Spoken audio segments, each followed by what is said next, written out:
Welcome back, everybody, to the Meet the Bus podcast. I am your host, Jeffrey Reckes, and this week we are back for episode 20. We've been kind of in a weird, wonky schedule situation with releasing the episodes, being in between new editors, between doing the last episode with our old editor, Eric, and just bringing a new editor on and kind of getting some new people scheduled on the program. Lot just going on in life. I'm sure you all get this. Adult life is very busy. I turned 23 years old yesterday, and I feel old as shit now. So without further ado, ladies and gentlemen, I want to get right to it today. I'm very excited for who I have on the podcast today. So without further ado, let's get them introduced. So, person who I have on the podcast today marched with me at Oregon Crusaders in 2016 and 2017 on Euphonium, and then marched Phantom Regiment in 2018, marched Santa Clara Vanguard in 2019, taught at Gold in 2021 and 22, and then last season taught at Pacific Crest and will be with them this summer. Ladies and gentlemen, please welcome on Julia Robles. Welcome on to the podcast. Thank you for coming on. How are you? Hey, man. Once again, I will reiterate that you are not 23 years old. You are forever 15. Yes. No, I'm sorry. I forgot about that. Way. I'm forever baby. I'm forever baby. Always baby. You will be 85. And you will always be baby. Yes, no, 100%. Yeah, I actually I turned 15 yesterday. That's a really proud moment for me. I feel like I finally have the world figured out now. You know, it's just wisdom comes with age, you know, and it's just turning the big 1-5. It's a special one. Let me tell you, it's a really special day. Julia, tell the people a little bit about yourself and what you're up to these days. I'm located in Temecula now, so that's super exciting. Mm-hmm. Kind of trying to integrate myself into the scene here. Found like a different high school to teach at. Judging down here now, so that's kind of cool. Ooh, nice. And then just doing grown-up stuff. I finished my master's degree last year, so that was really exciting. Big flex. Yeah, that's pretty much what I'm doing. I'm just hanging out.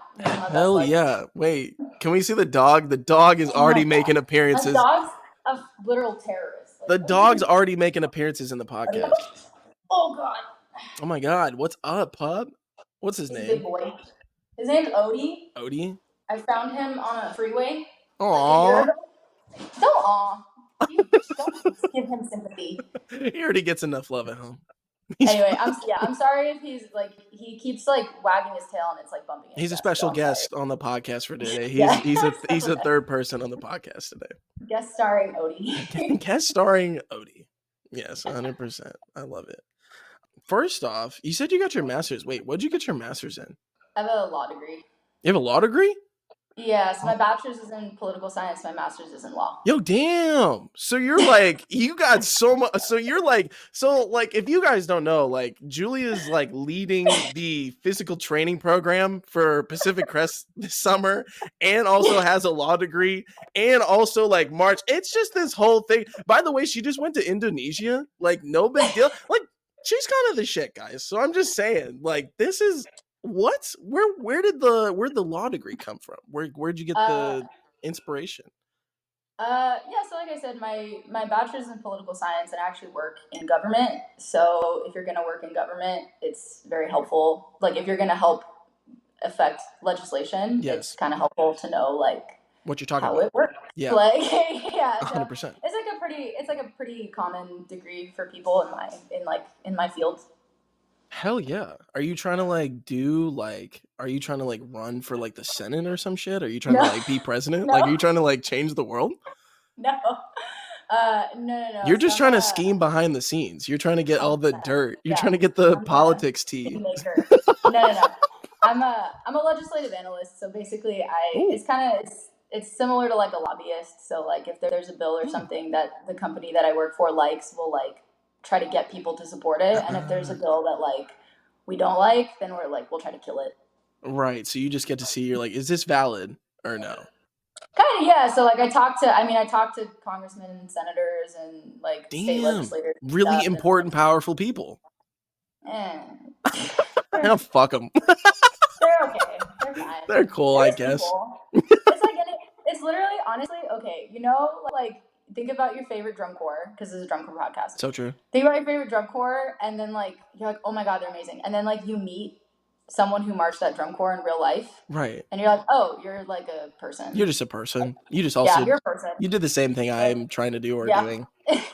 Okay. Nice to meet you. It demystifies it a little bit, but yeah, that's what I do. That's cool. So since you said it perfectly, this is a drum corps podcast, so I think we should probably get to some of the drum corps things. So, first off, how were you introduced to DCI? I had a tech in high school who marched Phantom Regiment, and so he was kind of like, I think the genesis of that, and me. It was like a group of like kids in like my high school marching band that. I think, honestly, it may have started as, like, a meme. Like, I think we wanted to make fun of him. And we went and looked it up, and we were like, oh, yo, this is kind of cool. Like, he marched, like, Regiment 15. Guys, wait, he might be valid. Yeah, like, he marched, like, Regiment 15. He marched, like, Swan Lake. He marched, like, these really cool, like, regiment shows. Holy like, shit. Good regiment shows. And so we were like, oh, like, let's go see. Like, let's go see it. Like, see if we can find him. Like, or whatever. And we went and looked at the shows. We were like, oh, yo, this kind of... Wait, damn, guys, he might be cool. Yeah, we were like, dude, this is kind of cool. And then so we kind of just went down, like, the rabbit hole of different shows. All the shows. Like, different drum corps. And, like, yeah, it was... It turned from making fun of him to, like, oh, fuck, I might want to do this. Yeah. Well, I never thought that I could, because I was a clarinet player. Oh, shit. Yeah, I played clarinet all the way up through college. Wow. Yeah, I would do a season of drum corps on euphonium and then come back and then play in college band on clarinet. So that was a time. Jeez, how did you pick euphonium from clarinet? I feel like I'd be like, yo, I don't want to hold the heavy thing. I carry the clarinet. Why the fuck would I want to pick up that? Here's the math. So the math was... Break it down. I can't do trumpet because everybody who plays trumpet is a trumpet player. So, like, I'm not going to be as good as a trumpet player. What does that even mean? Huh? Oh, are you saying like that is their primary if they're playing trumpet? Like that's their primary. Okay, I thought you were just like talking shit. Like they're a trumpet player. Trumpet still no. They suck at like trumpet players are trumpet players, so they've been playing it for like a long time. Yeah. And then tuba was like, bruh, that's too much. You're doing too much. No. So it was like, okay, it was between like mellow and euphonium. But euphonium sections have more members. So in my brain, that was more spots potentially open. So true. So I was like, okay, like the math is mathing. That checks out. And also, I didn't know how heavy it was. Oh, fuck! I didn't think it was going to be that bad. I was like, well, tuba's really heavy, but like this one's smaller. So it should be fine. And also, like the mouthpiece is, in my opinion, very beginner friendly. Yeah. It's bigger, so the buzz is easier. Like, I think euphonium's an easier instrument to learn. Yeah. I don't know so much about, like, to master, but to learn, I feel like it's a very good, like, beginner I think it's easier to make a sound on a baritone or a bigger bore instrument than, like, a trumpet or a mellophone. Like, to just get a sound out, you know? Yep. I agree. So, yeah. So, I was like, all right, we'll do euphonium, and we'll see how it goes. From here, we're rocking. Here we are. So now coming from that, obviously, you know, we've had a lot of people on who've talked about, you know, Oregon Crusaders 2016 to 2018. We've had all the people on. We've had all the people talk about it. But I'm curious from you, how did you land on OC? So this will be fun. I hope that none of the PC kids hear this. I actually got cut from PC. Oh! Everyone call out Julia this summer, bro. I know. Everyone's gonna be like, you suck. I did suck. I was very bad. Yeah. Because I didn't play euphonium. To this day, I am not a brass player. I did not play euphonium. Like, still did I did my best. I played the book that was given to me. Like, that's all I did. My job. Yeah, and so basically I went to PC because it was way closer. Because I live in SoCal. So I went to PC. It was super close. I got cut because I was bad. And I think there was like a point where they were like, hey, we have contra holes open. And I considered it. I was like, oh, I might. And then the PC staff was actually really cool because I had emailed them. I was like, hey, is there like anything, like I really, really want to do this. Yeah. And so they directed me to Gold and they directed me to Academy and they directed me to OC. And so I was kind of like looking through the options and you are never going to fucking believe this. The staff directed me to like those places and I was looking and I was like, well, I want to do world class. And I picked OC to send an audition to because I liked the uniform better. Can I tell you, like, whenever I got cut from Troopers and they sent me to OC. And I thought the same damn thing, bro. Like, I watched the 15 video and I said, damn, those capes go hard. That's what I was like, the cape and the green and black, like, Badass. oh dude, like I really like the uniform, and Nevermore was cool, so I was like, dude, I like the uniforms better. I'm gonna send. So I sent a video, and I ended up getting a contract off the video. More, I think, because we needed people than because I was good. Because once again, I was not good at euphonium. I got better. Could be the case, but at the time, I was not very good. Yeah. Yeah. So that's how I ended up at OC, is because I like their uniforms. And then what ended up happening is, oh man. But you know what? Like, those weren't too bad looking back on. Okay. Compared to like the 3 years of those uniforms, that wasn't the worst one. I'm not gonna lie. I went back, and from the box, like the tree, like the bark was a little excessive. Yeah. But the color scheme, like the gradient to black, made us look really tall. Yeah. And the white actually popped. It made really sense. And like when we do in the opener, after we have like just that 2-minute opening section, and we come in and the whole like dun, dun, dun, dun, and then like the whole like turning into that, I think it's like there's the front block that comes and that meets this other block, and it's like they flip from backwards to front, and those color changes, like it works. It works from the box. The uniforms look pretty good. It made sense. Plus the white gloves, like yeah. I know that uniform gets a lot of hate, and I still have mine. It's literally hanging like in my. That's apartment. Pretty cool. I wish I would have gotten that one. Yeah, I have all my uniforms except for regiment, because they didn't let us keep them. But I still have that uniform, and I'm not gonna lie, it was not the worst one. It was not the worst one I've worn. It was not the worst. I know it gets a lot of hate, but I'm gonna say I support tree pants. Can we get your uniform ranking like right now of like your years marching? Can we get your uniform ranking? Probably 17, 18. Is this from bottom to top or top to bottom? No, this is top to, like, my favorite one was 17. Dead ass? The black? Really? It was all right. I like the black. That uniform almost set me on fire, but it's okay. Wait, really? How? Because I was the uniform model that year. Oh yeah. I don't know if you remember, but the reveal, they did a video with like, they were like, we want sparks. Mm-hmm. And instead of like photoshopping the sparks in, they got a saw and a piece of metal. And I'm like standing there, I like in the uniform, whatever, and they just put the piece of metal on the saw to make the sparks go.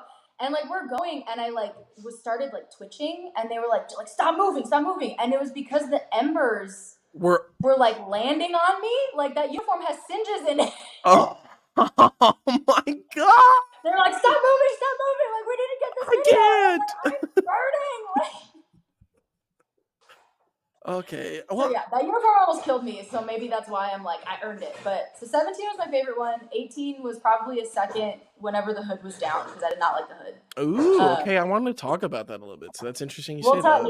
Yeah. We'll circle back, but I did like the actual uniform in 18. I would probably say 16, and then 19 was my least favorite. You didn't like 19? No. What? It grew on me. It grew on me. But the first time I tried it on, I almost cried. No way. Because I know I'm jumping around the timeline, so I'm sorry. We all do that. We'll get back around. Okay. Because they told us about the uniform before we saw it. And they were very big on like, this is inspired by like blah, blah, blah, like David Bowie, whatever. Like you guys are supposed to look like. It's supposed to be like British, like British New Age. Yeah. So the color scheme was like, well, you're supposed to be like a wall with graffiti on you. And so the way it was described was they were like, it's going to be like charcoal gray with, and I will never forget this, a blood red V. So I was like, oh, okay, that sounds kind of cool. Like, and then they show us the shirt, and that motherfucker's pink. And sparkly. It had little rhinestones on it. Shit was the cutest shit of all time.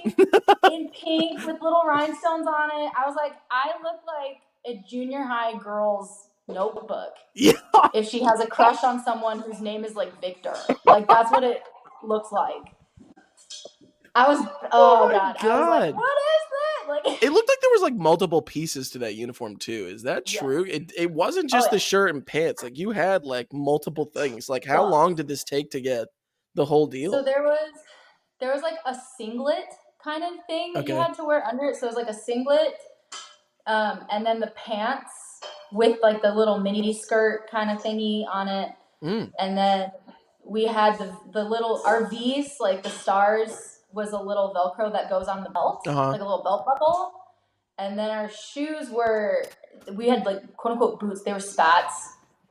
So it was like, you had to like, have you ever played soccer, like a shin guard? It's kind of like that.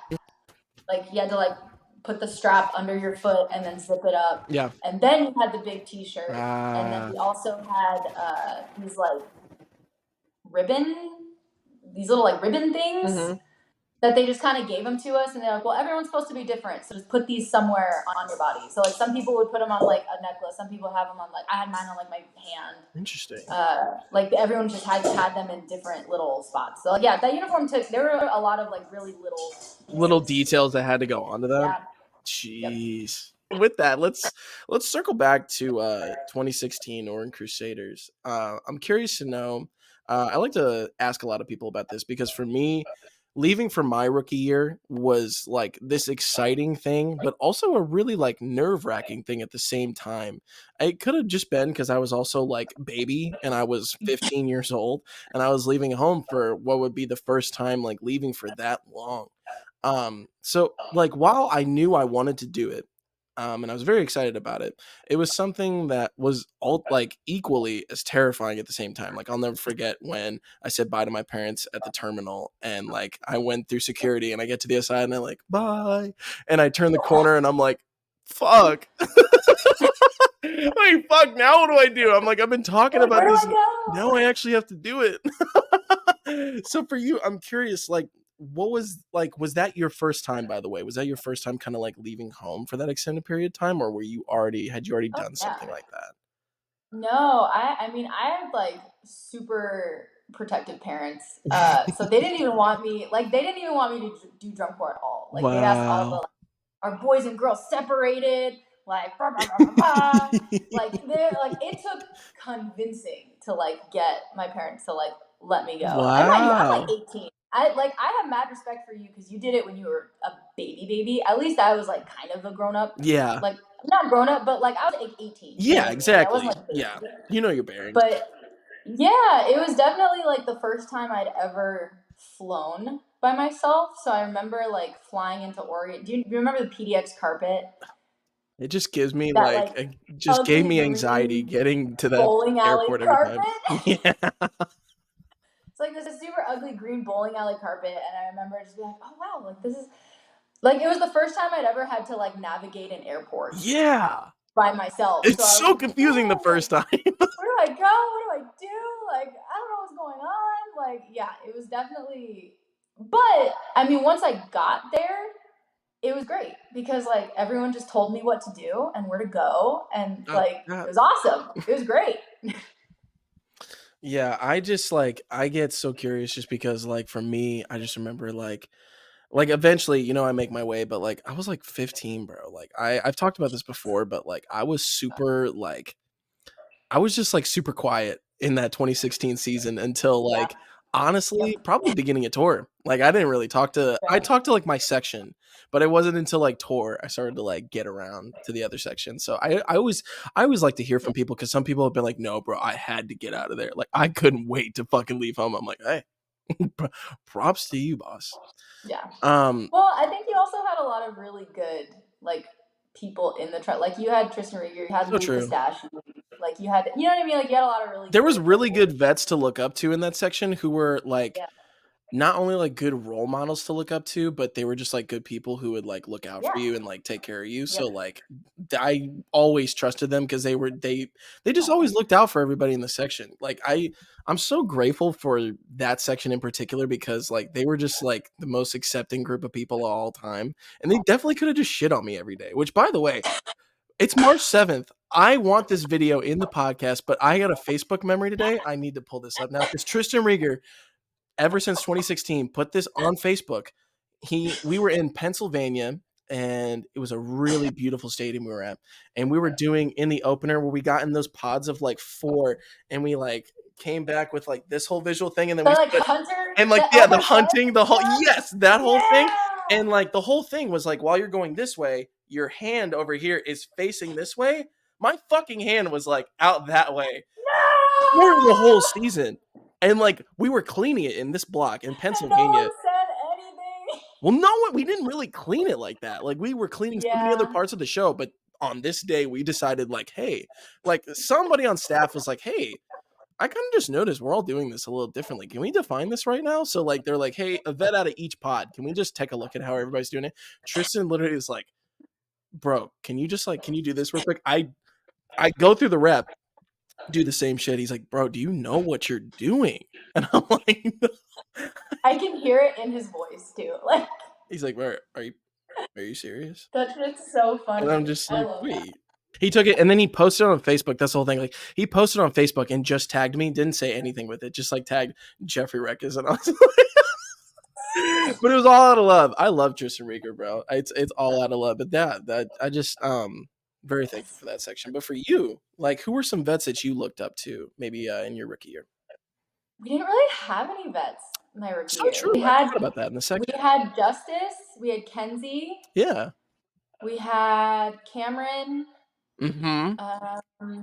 Damn, I forgot about Cameron and Kenzie. That's crazy. I'm trying to remember who else. We did not have that many. And I remember, shout out Justice Reese, because we hated each other. Shout out. All season. Good bus captain. All season. Really solid bus captain.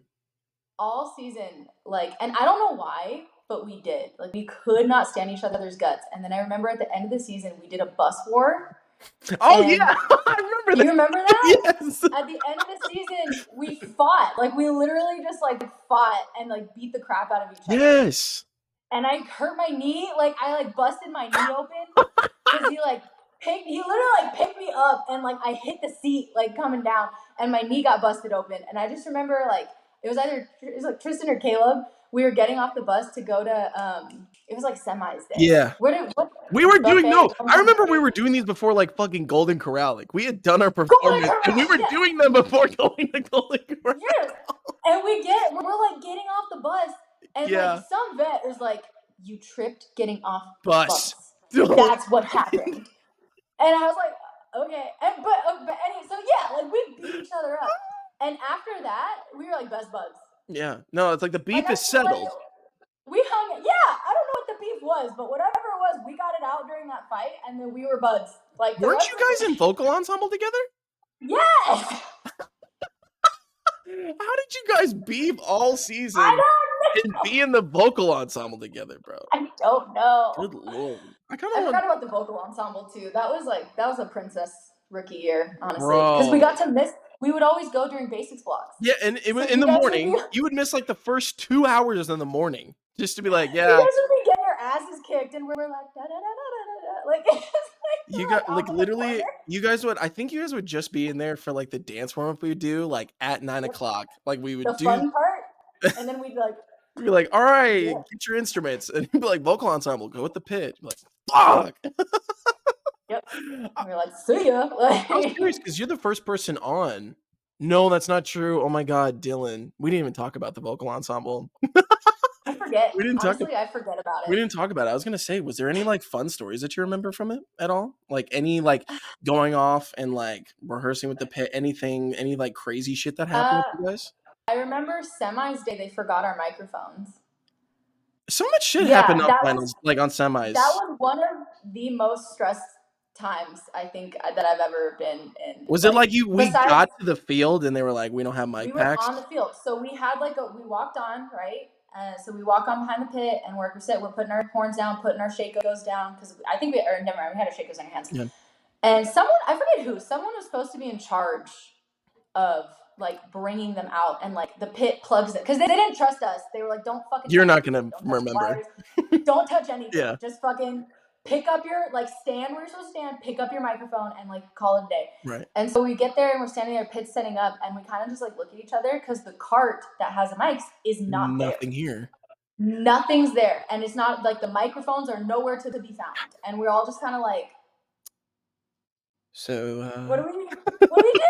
And I think somebody, I don't remember who, but somebody, whoever they are, thank the Lord for them, because they like hauled like ass. booked it back through the tunnel, back through everything. I think they were left on like wherever the pit was warming up, or the truck, or I don't know where they were. Mhm. But like right before, I want to say like 3 seconds before, Like the Grant announcement. Crocker was like, presenting blah blah blah blah blah, and they're like plugging in like microphones and stuff, like As he's speaking, just like here. as Anna's like doing her thing, and we're like, hurry, get it. No one's And gonna take me alive. And she literally turned around and we're like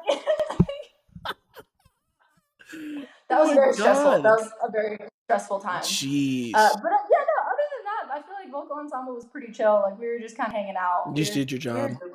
We were goofing around a lot, to be honest.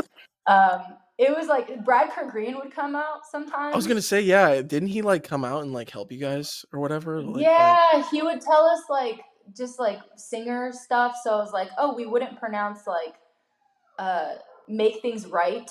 He was like, don't pronounce the T, like duh, and just like let it. Yeah, he definitely. Like, I can tell. Like listening back to the show, and like I think Justice actually like has his head came up on YouTube, and I like came across it, and like you can hear in the vowels that like.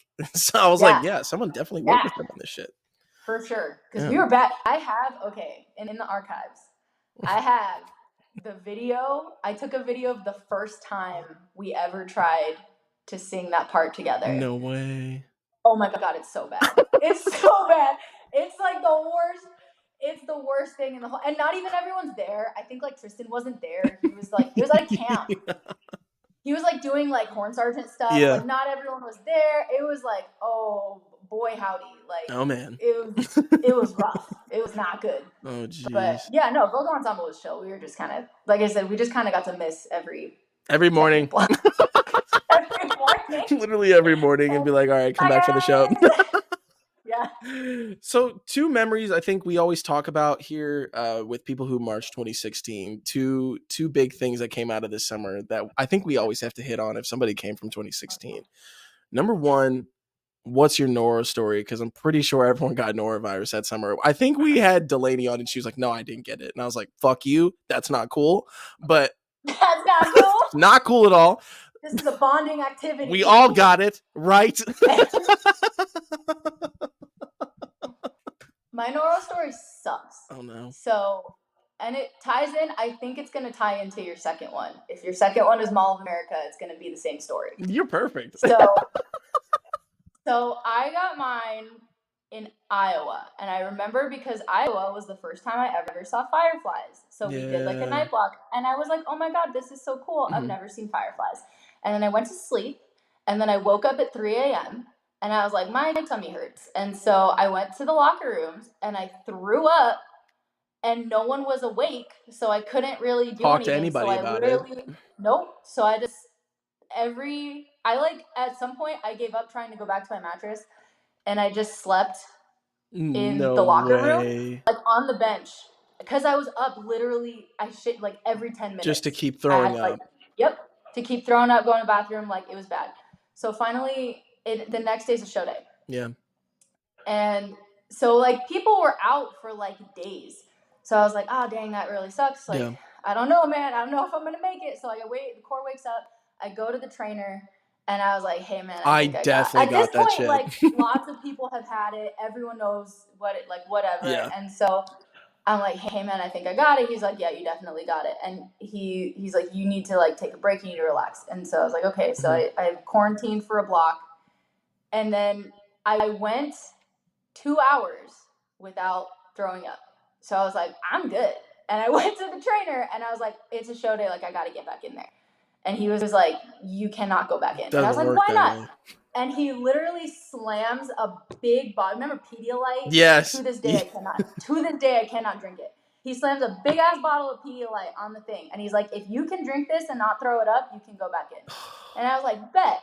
So I took it, went back to my thing, and I chugged the first half. And I was like, this is great. I'm good. And then I immediately threw it up. I immediately threw it up. So I was like, shit. So I was like, let me try again. Yeah. And so I I didn't chug the second half. I like kind of. You're like, no, let me go back in. I promise. Let me, yeah. I was like, I'm good. And so I like kind of drink. I take my time in the second half, and I was like, I held it down. I was like, all right, 2 sips, we're good. We got it. I'm good. I got it. And so I couldn't find him. He wasn't at the table. Yeah. So I just left the empty bottle on the table. And so you're like, And I took my horn and I went back down the field. And this is the last like half hour of rehearsal. It's like the last half hour of the block. So yeah, and you're so like, so I walk up and Brad Green literally looks at me. He's like, "What are you doing here?" I'm like, I'm back. Yeah, I was like, Brad, I'm here because it's a show day, blah, blah, blah. And he's just like, we just restaged the entire ballad. Like, and we're getting ready for a run-through. Like, you're not going to learn the ballad during the run-through. It's stupid. So I was like, okay, that's fair. So I like sit and I watch and like the rehearsal ends and like blah, blah, blah. And so they're like, yeah, you weren't in the, do you remember the rule? If you weren't in the run-through, you couldn't do the show. Yeah, that's anywhere. Yeah, so it wasn't in the run-through. So I was like, cool, I'm not doing the show. So the whole EPO, I'm just like chilling. I'm like packing up my stuff. I'm like, okay, it's fine. My uniform's on the bus. I'm just going to hang out. And then Ryan Springler comes onto like, we're ass in seats getting ready to go. Ryan Springler comes up, gets on the microphone. He's like, Julia, are you on this bus? And I was like, yeah. And he's like, you're in the show tonight. And I'm like, ah! What? I don't remember that. That's crazy. Because I was in the vocal ensemble. I was in a small ensemble, and I moved a prop in the ballad. Oh my god! And so they were like, well, you have to do that part. Be in there. But we had restaged the ballad. So I'm in the tunnel, and I'm like, Ryan Springler comes up to me, and he's like, okay. And he verbally just told me the dots. He was like, the tree goes from this to like 2 off the side 240, 2 in front of the hash, and you have to get there by count whatever. Good luck. And then we walk on the field. No fucking way. So wait, do you march the whole show or do you ever come off and then just come? No, I marched the whole show. And dude, holy shit. That was the that's the hardest show ever.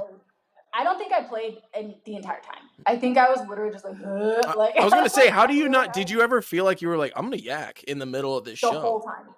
The entire time. Literally the whole time. Ooh. I think I passed out on the way back to the truck. Like, we finished the show, I like go back, and all I remember is I'm walking back, like whatever, and then I blinked, and I opened my eyes, and I was on the ground, and I think it was KT was like, she took my horn out of my hand, and she's like, we gotta get you back to You're the truck. cooked. Like, we gotta go. Shout out to KT. Like, she like took my horn, packed it for me, like helped me get changed, and like, so like that was like the hardest thing in the world. And the reason I say Mall of America comes into this is because right like around that time was when they had said like, oh, Mall of America, blah, blah, blah, blah. Right. So I think it was not the next day, but maybe the day after. I'm still actively like, I'm pretty sure I still had it because I was still throwing up. Right. It was just less frequent. Yeah. But I had already done the show, so they were like, well, you're good to come back and rehearse, right? And I was like, okay. And so, like, I don't know. And so I was rehearsing.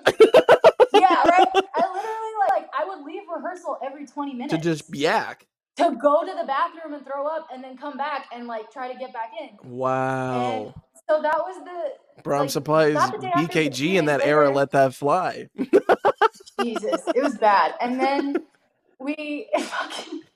So we go back, and that was the day Brad comes out, and he's like, okay, horns up, play your B-flat scale, triple piano.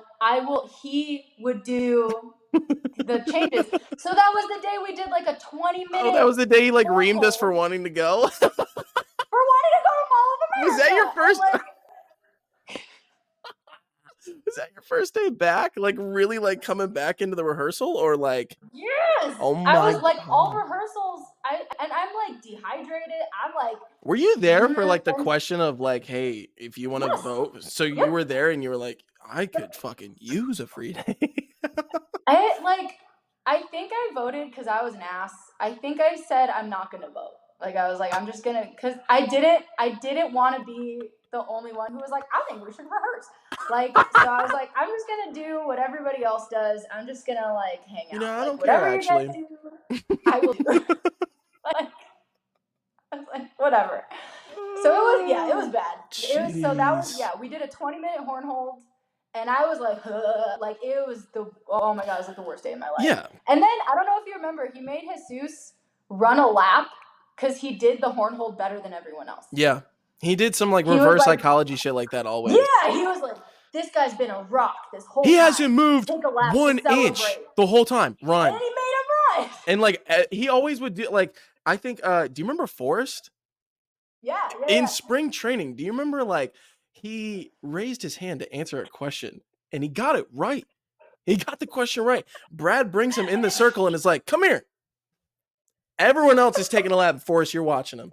And it was like we were in this field, beautiful field, by the way. I can remember, I don't know where we were, but I just remember it like it was like the most beautiful shit of all time. And he was just like, go run and touch that. Forrest, you stay here. You stay right here and watch everybody run. It was the most like, what? Wait, what? Brad Green one time, because I think that year he turned 39. Oh, yeah. And during a camp, somebody accidentally was like, oh, he's 40. And he made the euphoniums run because we accidentally said he was 40 instead of 39. It was like, shout out Brad Green. I want to be Brad Green when I grow up. He's one of my drum corps role models, but what the hell was that? Like, what is going on? He was the guy, like, for me, like, after that season, I think, once again, I think this is a factor for me of, like, I definitely was baby. So, like, you know, I don't think I had ever experienced anything. I don't think I had ever experienced a person besides my parents be, like, this, like, intense in a situation, like outside of family. Like, dude, he was, like, on our ass. And it was, like, I had never experienced that before. And, like, yeah, it was like scary for me sometimes because I was like, oh my God, like this is like, I never wanted to speak to him. I think in the 3 years I marched there. Yeah, 3 years I marched there. We never spoke a word to each other because I just to this day out of his fucking way. Like I think in 18, he gave a compliment to a first trumpet and they said, Jeff, that was for you. And I was like, guys, do you fucking understand what that means? Like, I don't care. He didn't say my name. Like to get a compliment. Yeah, that's tough. That made my 3 years worth it. To this day, Brad Kerr Green, like anytime I am like on my way to something, like, you know, like a mini like 2-inch Brad Kerr Green is just on my shoulder being like, do 2 things at once, get there on time, like blah, blah, blah, blah. Like it's just, I always have his voice just like yes. I like after that season it will be with me I never feared anything else again. Like I never feared another thing, like any other instructor trying to like play the mind game or whatever. Nope. Like anything with the mental game, I was like, you don't understand, bro. Like I gotta talk like Brad, and Brad would do some serious reverse psychology shit on you to be like, man, I thought he was fucked up. Man, he's fucked up. Yeah. No, Brad's awesome. No, he's great. No, seriously, like he is like he's awesome. No, he's intense, but seriously, like I mean, he's super smart and obviously like you know, he's great at what he does. He's been successful wherever he's been at, and now I think he's doing like Army band arranging, like Air Force like, arranging or something like that. Like it's nuts. Super like talented, I said, I man. Be Brad when I grow up. Yes, he's such a badass. Moving to the 2017 season, why did you come back? I'm so curious. If you haven't figured it out by now, I'm like, dude, I'm the bandoist of like the bandos. I'm down. I'm like, I wanted to age out at OC. I was down. I was like, hell, like I'm gonna. That was also a time where it was very much like, hey, like you're here, especially when we got there in 16, there was still some of the people who were like, no, we're here to build like a foundation here. Like you want to stay here and build this core up.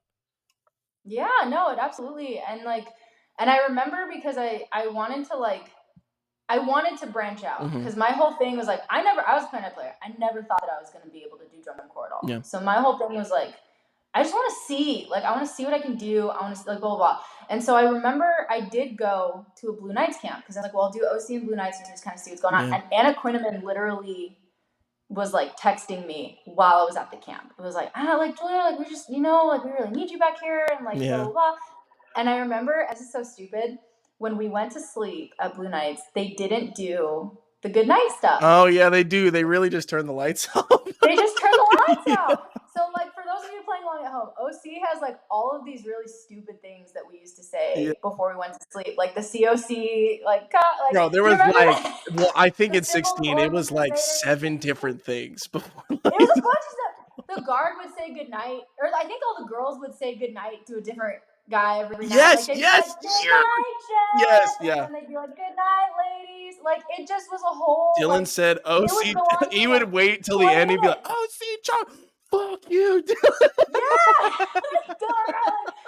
There was block, there was cock, there was Cock block. there was just like all this like stuff, and we used to do it before we went to sleep every night. I forgot about that. It was so fun. Like that was the only time whatever. Yeah. And so I went to nights, and like it was okay, and like we went to sleep, and they just like shut the lights off, and I just like felt really lonely. I was like, oh, we just go to bed here. Yeah, I was like, I missed. What the fuck, guys? That. And so I was like, dude, okay, I want to come back. And so like I came back. That was kind of like why I came back. And then I was also like super. By the way, I apologize to anyone that I marched with in 2017. I'm so sorry. I was super hardcore second year vet syndrome. Like I know, I'm aware. Me too. I've grown as a person. I'm sorry for any. You may be entitled to compensation. Like it's fine. It's okay. Reach out to me. We can work out a Venmo situation. I'm sorry, because I was like very dude. If you look at the pictures of my hat, so low. I remember yours specifically. So fucking low. The lowest hat in all the land, and you know why? Because that's how I wore my Shako, and I was like, I need to practice the way I wear my Shako, and because my Shako was always like like low. No, it was that shit was down. I could not see. I couldn't see. I marched that shit blind. Like so I was like, well, I practice the show's like that, so I need to have my hat like that. And but like my hat was always really low. I was like super intense. Like it just and it really was. It was just like I missed the nighttime traditions. I missed I missed the people that I marched with. Like I was home and I wanted to go home. I feel that. I was like, I want to come back. Yeah. Little did I know. Everything was changing here. It was really like, I didn't understand it yet. And that's when it kind of got through to me where like, this is kind of one of those things where like drum corps is, people always want to say if it's a sport or it's not. But like, I think this is one of those situations where drum corps felt like a sport where it's like, it's not a business, but this is kind of a business. Like, it's like a factory. It's like a machine. Like, I remember, I don't know about you, but when the staff change happened, I was like, well, for me, I was like, wait, what happened? They're gone. Why did they get fired? Oh no. Like, I was like, I thought they were fine. I was so worried. I was, again, 16 years old, 15 years old. I have no idea. And I remember like showing up to the camp and Tim and the whole new brass staff is there. And I was just like, it felt like starting at square one again. I don't know about you, but like, what was that? Like, what did you think about all that? Because like for me, coming like that really did feel like another rookie year to start off. I mean, I got back into it because I'm a vet there, but like, that felt like another rookie year coming back to that first camp. It like, I don't know if you remember this. I got put in my place very hard. I don't. By Tim Snyder. Because I was like very active online and like on like the interest pages, so like, hey guys, like let's do this, let's do that, blah blah blah. And I remember like one of the first days in move-ins. This is like one of the first times that he did this, but we would learn that it's just like a common thing. Is like we made the circle, and he was like, Julia, come here, and I went into the middle. Do you remember? And I went into the middle of the circle. And he played, I forget, I think it was like a lip slur. I was, once again, preface, I was not good at euphonium. I'm sorry, okay? Like, I could play whole notes real loud. That's all I could do. And so he's like, play like 4-note lips, I don't know, whatever. And so I played it in front of like the entire, and as I was playing, like all the way down the series, all the way back up, and as I was playing it, he was like, why are you, like, he was like critiquing, like yelling at me, like as I was doing it. Yeah, I remember this now. And then I put my horn down. And he made a fucking example out of you. He ripped me a new, for like, it felt like 5 hours, it was probably like 5 minutes, but he was like, you can't even do your lip slurs, you shouldn't even be here, like, the only reason you're here is because you're a vet, like, I don't even know why we took you, like, just in front of the entire horn line. I put a mind I don't hold even on remember that, but I pointing. do remember that now that, yeah. Oh my I God. straight up like blacked out. Like I was standing there Yeah. and my vision Like, just what do you like even went black. Okay. I was Yeah. like, I don't even know what to do. I'm just like, okay, Let me I'm just sorry. disappear I'm real so quick. sorry. Like, I'm cut. I'll go home. I'm good. I'll cut myself, actually. I'll go. You don't I have will to see say a myself word. out. I will see myself out. And that was like the first time that I remember that he did it. He would end up doing that like every day. I think we got desensitized to it because it was like a different person every day. Yeah. And then Like a new so he person would finished do yelling at something me. and he would like, Yeah. Mm. He finished yelling at me and he was like, go back to the circle. I was like, okay. And then like ran back to the circle. And we just continued on with our day. Yeah. Like it never happened.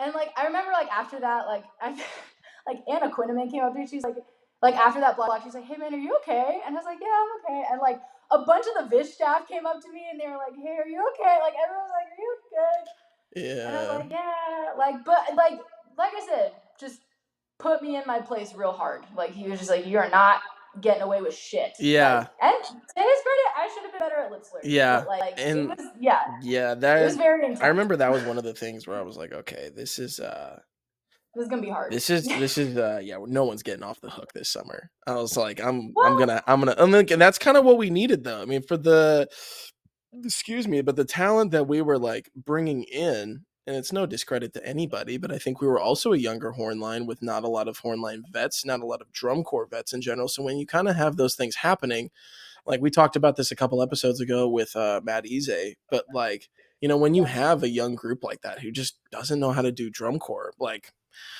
you kind of just have to like throw them in the deep end and be like, all right, go ahead and swim. Come on. Like I can agree to it. So like being also like an educator. Yeah. I sometimes like find myself doing a lot of Tim-esque things. Because I have been told. I've been told that sometimes I can be pretty intense. Like when I'm blocks and stuff. But here's the thing. This is what I think is like a very key distinction. One, I will never ask my horn lines to do something that I myself have not personally done or can do. And that makes sense because it's just like I need like I've done it, so I know how hard or I need to know what I'm asking them to do. Yeah, exactly. You want to know, you want to be able to like see in your mind what the like completed 100% product is. Yeah. You know?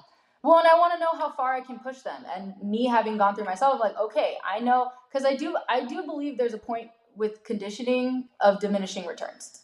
Yeah. You're not, you get to a point where you're not getting better anymore. Yeah, you're not getting anything out of it. Yeah. You're just getting tired. Yep. So like the key is to find that spot. And so that's like thing number one is like, you got to be able to recognize where that is. Yeah. And thing number two is I'm cool getting the beat down. I'm cool getting the crap beat out of me. I think something that could have been done better is explaining why. Because I'll do that with my students. We'll do circle drill for and PC kids. I'm sorry, but like we'll do like gold kids. I'm sorry, I beat the crap out of them. Like we'll do these really hard things and we'll do longer reps and we'll do extended reps. Yeah. And I try really hard to tell them this is what your closer is. Right. This is how you're gonna feel. This is how your body and your mind's gonna be reacting while you're in this part of the. Oh my God, yeah, and then like, and this is they're gonna get it because they're gonna be like, okay, and then they're gonna actually be in that part and they'll be like, wait, okay, cool. I remember earlier. This is how this is gonna feel. Okay, I understand why I have to do this. It's gonna be hard, but I gotta do this. And like, I felt like so many. That is the key. Is I understand why. Yes, because I feel like we didn't understand why. We didn't know. We were just like, just go run because you're bad. And it's like, there were so many reps too. Like when we would do those, like, and I've heard that like they still happen, but they're just a lot less. And I know even before us, when he taught other troopers horn lines, or you know, from that 11 to 15 era, I think he was there. You know, when he was with Crown before, you know, I'm sure there's crazy stories from back in the day, but like I heard that they got a lot more, the loud days got a lot more tame from him as he went to like mandarins and then went back. And I know he's not, you know, super hands-on with the horn lines now, but like there was just sometimes on a loud day we wouldn't even get like feedback on a rep. Like we wouldn't even, he was literally just like, yeah, put him around, put him down and then run around. And it wasn't even like take 2 laps around the circle and then get back. It was literally just like run. Till I tell you to stop. Run. And I'm like, serious, like run, like fast. And then like there'd be Turner Hawkins in the middle, be like, no, faster than you're running now. Picking up your legs and moving. So faster. And like, man, it just got to a point where I like, because for me, like, I felt like so much of it was like, all right, I'm preparing myself mentally, not for the rep, but I'm getting ready for who I need to like I got to get prepared to run. Because it would be like, it would be as simple as like, you know, marching out for 8, coming back in for 8, or like doing something in the circle, something like that. And they would just be like, go. And like for me, I was like, Put down. all right, cool. I'm looking across at the circle at Josh Coughlin, and I'm going after him on this next one. Like it wasn't even about the rep. I was like, all right, cool. I'm going after him. He was so fucking fast. But I would try to. I'm like, all right, cool. We're gonna run for a while on this next one. I know that. So like, who are we going after on this next one? That's all I'm thinking. Not even about like getting good at my like. No, I was like, okay, who am I? You know what I'm saying? Like yeah, there was just so many things. I like, do you remember the one? I forgot how exactly it happened, but we were at Cascade and it was all Cascade High School, and it was just purgatory. Yeah, no, so for real, that shit was drum corps purgatory. Oh my god. Oh my god. Remember when they made us pack up just to come back? Yeah, it was literally just like a hey. It was a practice EPL, and then we went and did a like community something, and then we came back. It was just a practice in EPL. That was it. I hated it. Oh my god! But I think we were there, and it was like we had missed. We were at this part in the show. We kept missing a release or something, and we had to run like the 32 laps or something before the next morning. Do you remember the mind game for that? Because he didn't tell. Okay, so the way I remember it is we were at, it was ensemble. Yes. And he had just said, hey, for every release you miss, you are running a lap. So we were like, okay, so we missed 1. He's like, that's 1. We missed 2. He said, that's 2. We missed 3. He said, that's 4. Yeah. And then he like started multiplying. Like, oh, yeah. He was like, everyone was like, oh, maybe he miscounted. He meant 3. We missed another one. He goes, 16. That's 8. Oh, yeah, no, that was 8. And then he was like, next one, and he's like, it was 16. And then it was 32. And we were just like, oh, fuck. And I remember everyone being like looking around at each other as the number kept going up and being like, so he's not. Right, like, make us do hey, it. let's get our shit together, right, guys? But like, he's not gonna. And then at the end, he's like, nope, yeah, you got 32, and I will make sure the Vish staff is out here watching, and you're gonna report when you start and when you finish. Oh, I remember just so much running about that summer, just so much. I was curious from you, Bish, because we had Brad the summer before, so I feel like from 16 we probably were like, you know, a little prepared, ready to go. But I mean, you know, for the mental games I'm talking about, like, but for you, like, I mean, you kind of got that off the bat. Like, he just kind of brought you in, and it was just like, hey, we're starting off. So, like, for you, like, what did you think about that whole process? Because for me, at the time, I went through it, and I was like, well, this is drum corps. Drum corps is hard. I understand that from last season. It's hard. It's not going to be easy. So if this is our process, this is what we have to do this summer. And then it took until after I was done to be like, oh, okay, wait, that wasn't, some of that shit wasn't right. Some of that shit just wasn't right. I think because, like, once again, I was second-year vet, so everything I did was, like, super aggro. I think I reacted the way that Tim wanted me to react. Yeah. In the sense that I was, like, mad. Mm-hmm. I was just angry. Like, not at, like, my fellow. Like, I think the horn line was actually really close. Yeah. That year. I'd agree with that. We had, like, the TGI Friday crew. Yes. Like, it was super fun. Like, the horn line was really close, and I feel like we gelled really well just because of, like, shared trauma. But, like, I honestly think that's why. Like, probably at the end of the day. But I definitely reacted very much. Like, Tim Snyder, like, was very much always, I don't know if he would always tell us, like, fight back. Fight back. Don't let me beat you. Fight back. Yeah. I say that to my kids when like, that's what I mean when I say I have very Tim Snyder-esque, like, things when I teach. Mm-hmm. And, like, I was like, all right, motherfucker. Like, you want to, okay, I'm fighting. Sure. Yeah, like, okay, I'll do it. Like, I'm not gonna show you that I'm tired. Like, and here's the thing, and I played soccer for 10 years. Like, I got endurance runner. Yeah. Like, I'm a pretty decent runner, and so the running was just kind of like, okay, fine. You know what? Fuck you. Like, I will go run. I'll go run up this fucking mountain. I'll go run this 4 miles. I'll go, like, whatever. Sure. I'll go do it. Like, watch me. Like, whatever. And, like, that's kind of how I was. And I was very, like, just do it. Like, oh, like, yeah, it was always like, that's how it always felt with them. Like, every brass rehearsal was a fight. Like, it was a fight when you walk in. It's like, who's going to win the fight today? Every single time. Like, I remember our techs would kind of talk like almost like that. Like, we would be in subs and they'd be like, he's bringing the fight today. So are you gonna fight back? What are you gonna do? What are you gonna do? Are you gonna win? Or are you gonna let him like beat your ass? And we're like, oh, all right, cool. Here we go. Well, then we ended up getting our ass. We get our ass beat anyway, but like, and that's what I mean is like this is gonna be a super unpopular opinion. I felt pretty good after that 4 mile run. Cause to me, like I had set like that was a record for me. I had never run that many miles in a row before without stopping. Okay. And so I finished it and I was like, yo, I didn't know I could do that. Like, cool. That's kind of sick. Yeah. And then like I went to bed. Like, you know what I mean? Like I went to sleep without dinner because we were running when everyone else was eating. Love that for us. Yeah. But there was like a lot of stuff like that where I was just like, oh, that's kind of, I didn't know I could do that. And like, yeah. like, I didn't know I could do a 20-minute horn hold. Why not? Like, okay. To me, like, I was trying to get a kind of, like, sense of accomplishment out of it. Right. I was like, yeah, you know what? Maybe I can. If this is hard, I got to make it fun for myself type of deal. Yeah. It was just like a video game. It was like, new level unlocked. Like, let's go. Cool. New loud day unlocked. Like, because I think if I didn't have that mentality, I would have gone insane. Oh, my God, yeah. Like, I think I would have gone crazy. But I was super hard. Like, I was very into, like, yeah, you know what? Let's get stronger. Let's do it. I'm going to pull my hat down all the way. Yeah. And, like, there was definitely... hold my euphonium. Yeah. I think, like, that lasted for me until we did the first show and I got the score back.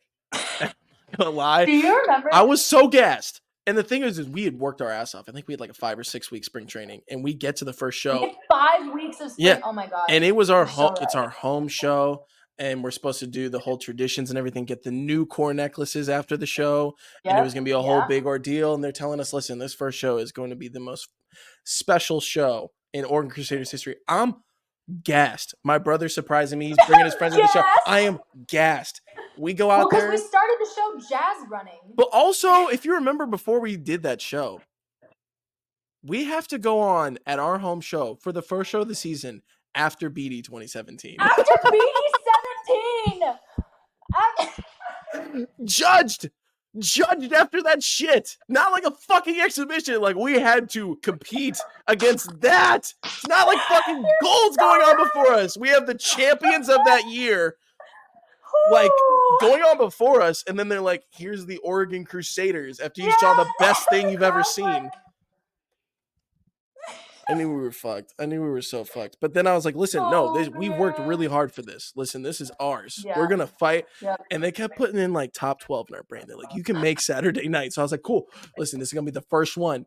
And we get the score after, and it was lower than 16's first score. That's all I remember. I don't remember what, but I just remember like we were at the buses. That was it. We were at the buses.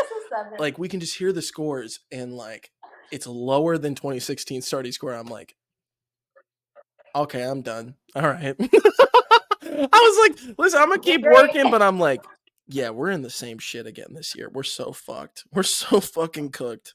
We are done. Honestly, I wasn't even thinking about scores at that point. I was just trying to survive.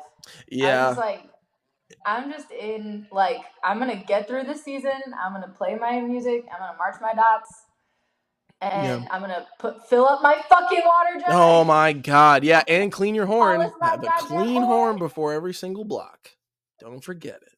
Yeah. But I swear to God, like, a lot of that stuff, like, stuck with me. It truly did. Like, I take pride in this, and, like, I got memed on, like, in future cores that I marched. I had the cleanest, like, you could go back and check my action shots. Mm-hmm. I had the cleanest fucking horn in all the land. Like, hell yeah. Every time, like, my horn was for shows clean as hell. Always like polished. And you're always, like, no, like, bro. Take it in the shower. I've worked for this. My horn looked good as hell. I'm built for this shit. It just was something. It's like just little things like, and I understand because it was also kind of helpful going to other places and realizing that like maybe the way he went about it was not great, but that idea of like the details, like that is something that's a big thing. Another like one that says like shoe shining, like just shining your shoes. Yeah. Like, yeah, who's looking at your shoes? But Take also, pride in it's that a shit. detail. Like, if you care, like if you care about that, you'll care about everything. Yep, 100%. And that's like that's the move. That's the vibe. And that's like such a like maybe not universal, but at least in the cores that I have like worked with and marched in and been associated with, like that's a big thing. And it's all the successful places that think like that. Yeah. It's like Crown thinks like that. Vanguard thought like that. Like just all these places, those are the ones that are like, yeah. We do the little things. We do it all the same. All the little things. Somebody, I don't remember who, I think it might have been Ise, but somebody that would like talked about like the workstation and like putting all your jugs, like your jug handles the same way, like your tuners being the same way, like just everything. Yep. It's like little stuff like that does matter. Yes. That's how you present yourself like to the world. Like, do you want them to see a perfect like arc? Or do you want them to see like just kind of 79, but like this no, guy over here, why does he have his things like this? You know? Yeah, it's like you got to care 100%. About that stuff. And like I said, I'm like, did we take it to an extreme? Yeah. Did we need to be humiliated? No. No. But the core, the kernel of truth was like, yeah, dude, it does matter. It matters how you put your jug handles. Yep. It matters that you shine your shoes.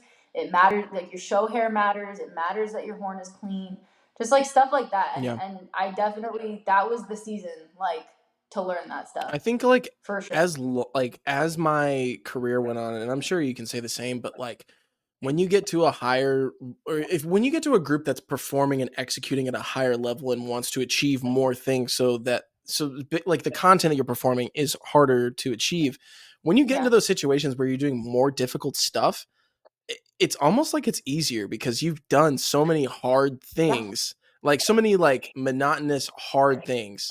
Like you've done that so many times now to where you get to a Phantom Regiment, an SCV, and you're like, and they're like, oh, this is going to be really hard. And if you ever notice, like when you do it, you're like, that wasn't too bad. Like that was all right. Wasn't as bad as I thought. I thought they were going to like, I thought since now I'm here, they're going to kill me. But like, that's like the complete opposite. Like if you haven't experienced that, obviously, but like if you've experienced it, it's kind of just like, wait, like I can actually, no, I kind of get it now because like when I got to Blue Knights and they tried to do like, you know, they were like, oh, this is good. It's going to be a hard day. We're going to do a tracking day. I'm like, I wonder what they do for tracking or whatever. And like we did it and I was like, fucking seriously? I think we did like, get out the tubes, boys. I think we maybe did like 20 minutes. I'm like, that's fucking seriously? Like that's it. We're good. And they're like, yeah, we want to. I'm like, damn. I'm like, this shit is nice. I'm like, and they're like, really? That was kind of. I'm like, no, dude. This would be like, we'd be running so much right now back at OC for no reason.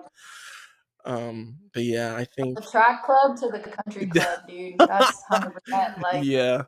I remember like truly. Me and Dylan and like there was like a couple other OC people in the guard who went to BK in 2019. And when we just kept telling them all there, like me and Dylan just kept being like, guys, you don't understand. Like life is so good here, bro. And they're like, what do you like? This is just, I'm like, no, bro, like hour and a half dinners.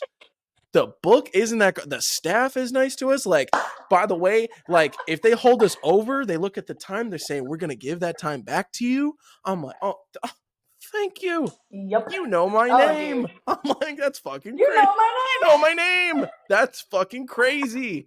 Thanks, man. Like, I'm like, you guys don't understand how good you have it here, bro. Like, oh fuck. Dude, I would get so annoyed at people who like only ever marched regiment. Yeah. Only ever marched. Like, you don't even know. Well, and at Vanguard they marched on berries too. So true. So it's a toy, dude. It's like 3 pounds. It's nothing. And they weren't even mean about it. I think the longest hornhole we did was like 5 minutes. Yeah, and you're like there was like somebody like they weren't like being obnoxious about it, but they were just like, oh man, like I was like, shut the fuck up right now. All that trauma just like comes to the forefront, and you're like, shut up now. It's like, shut your mouth. Mall of America. It's all coming back. You don't know about the Mall of America. You don't know what that did to me. Literally, like like, good for them because they were good enough to just go there at the beginning of their career. Like, obviously they're better than me, but Big like, ups. I was just like, man, you don't know, like, you don't understand. You don't know how hard this shit is, man. You don't get it. You don't get it. Oh my god.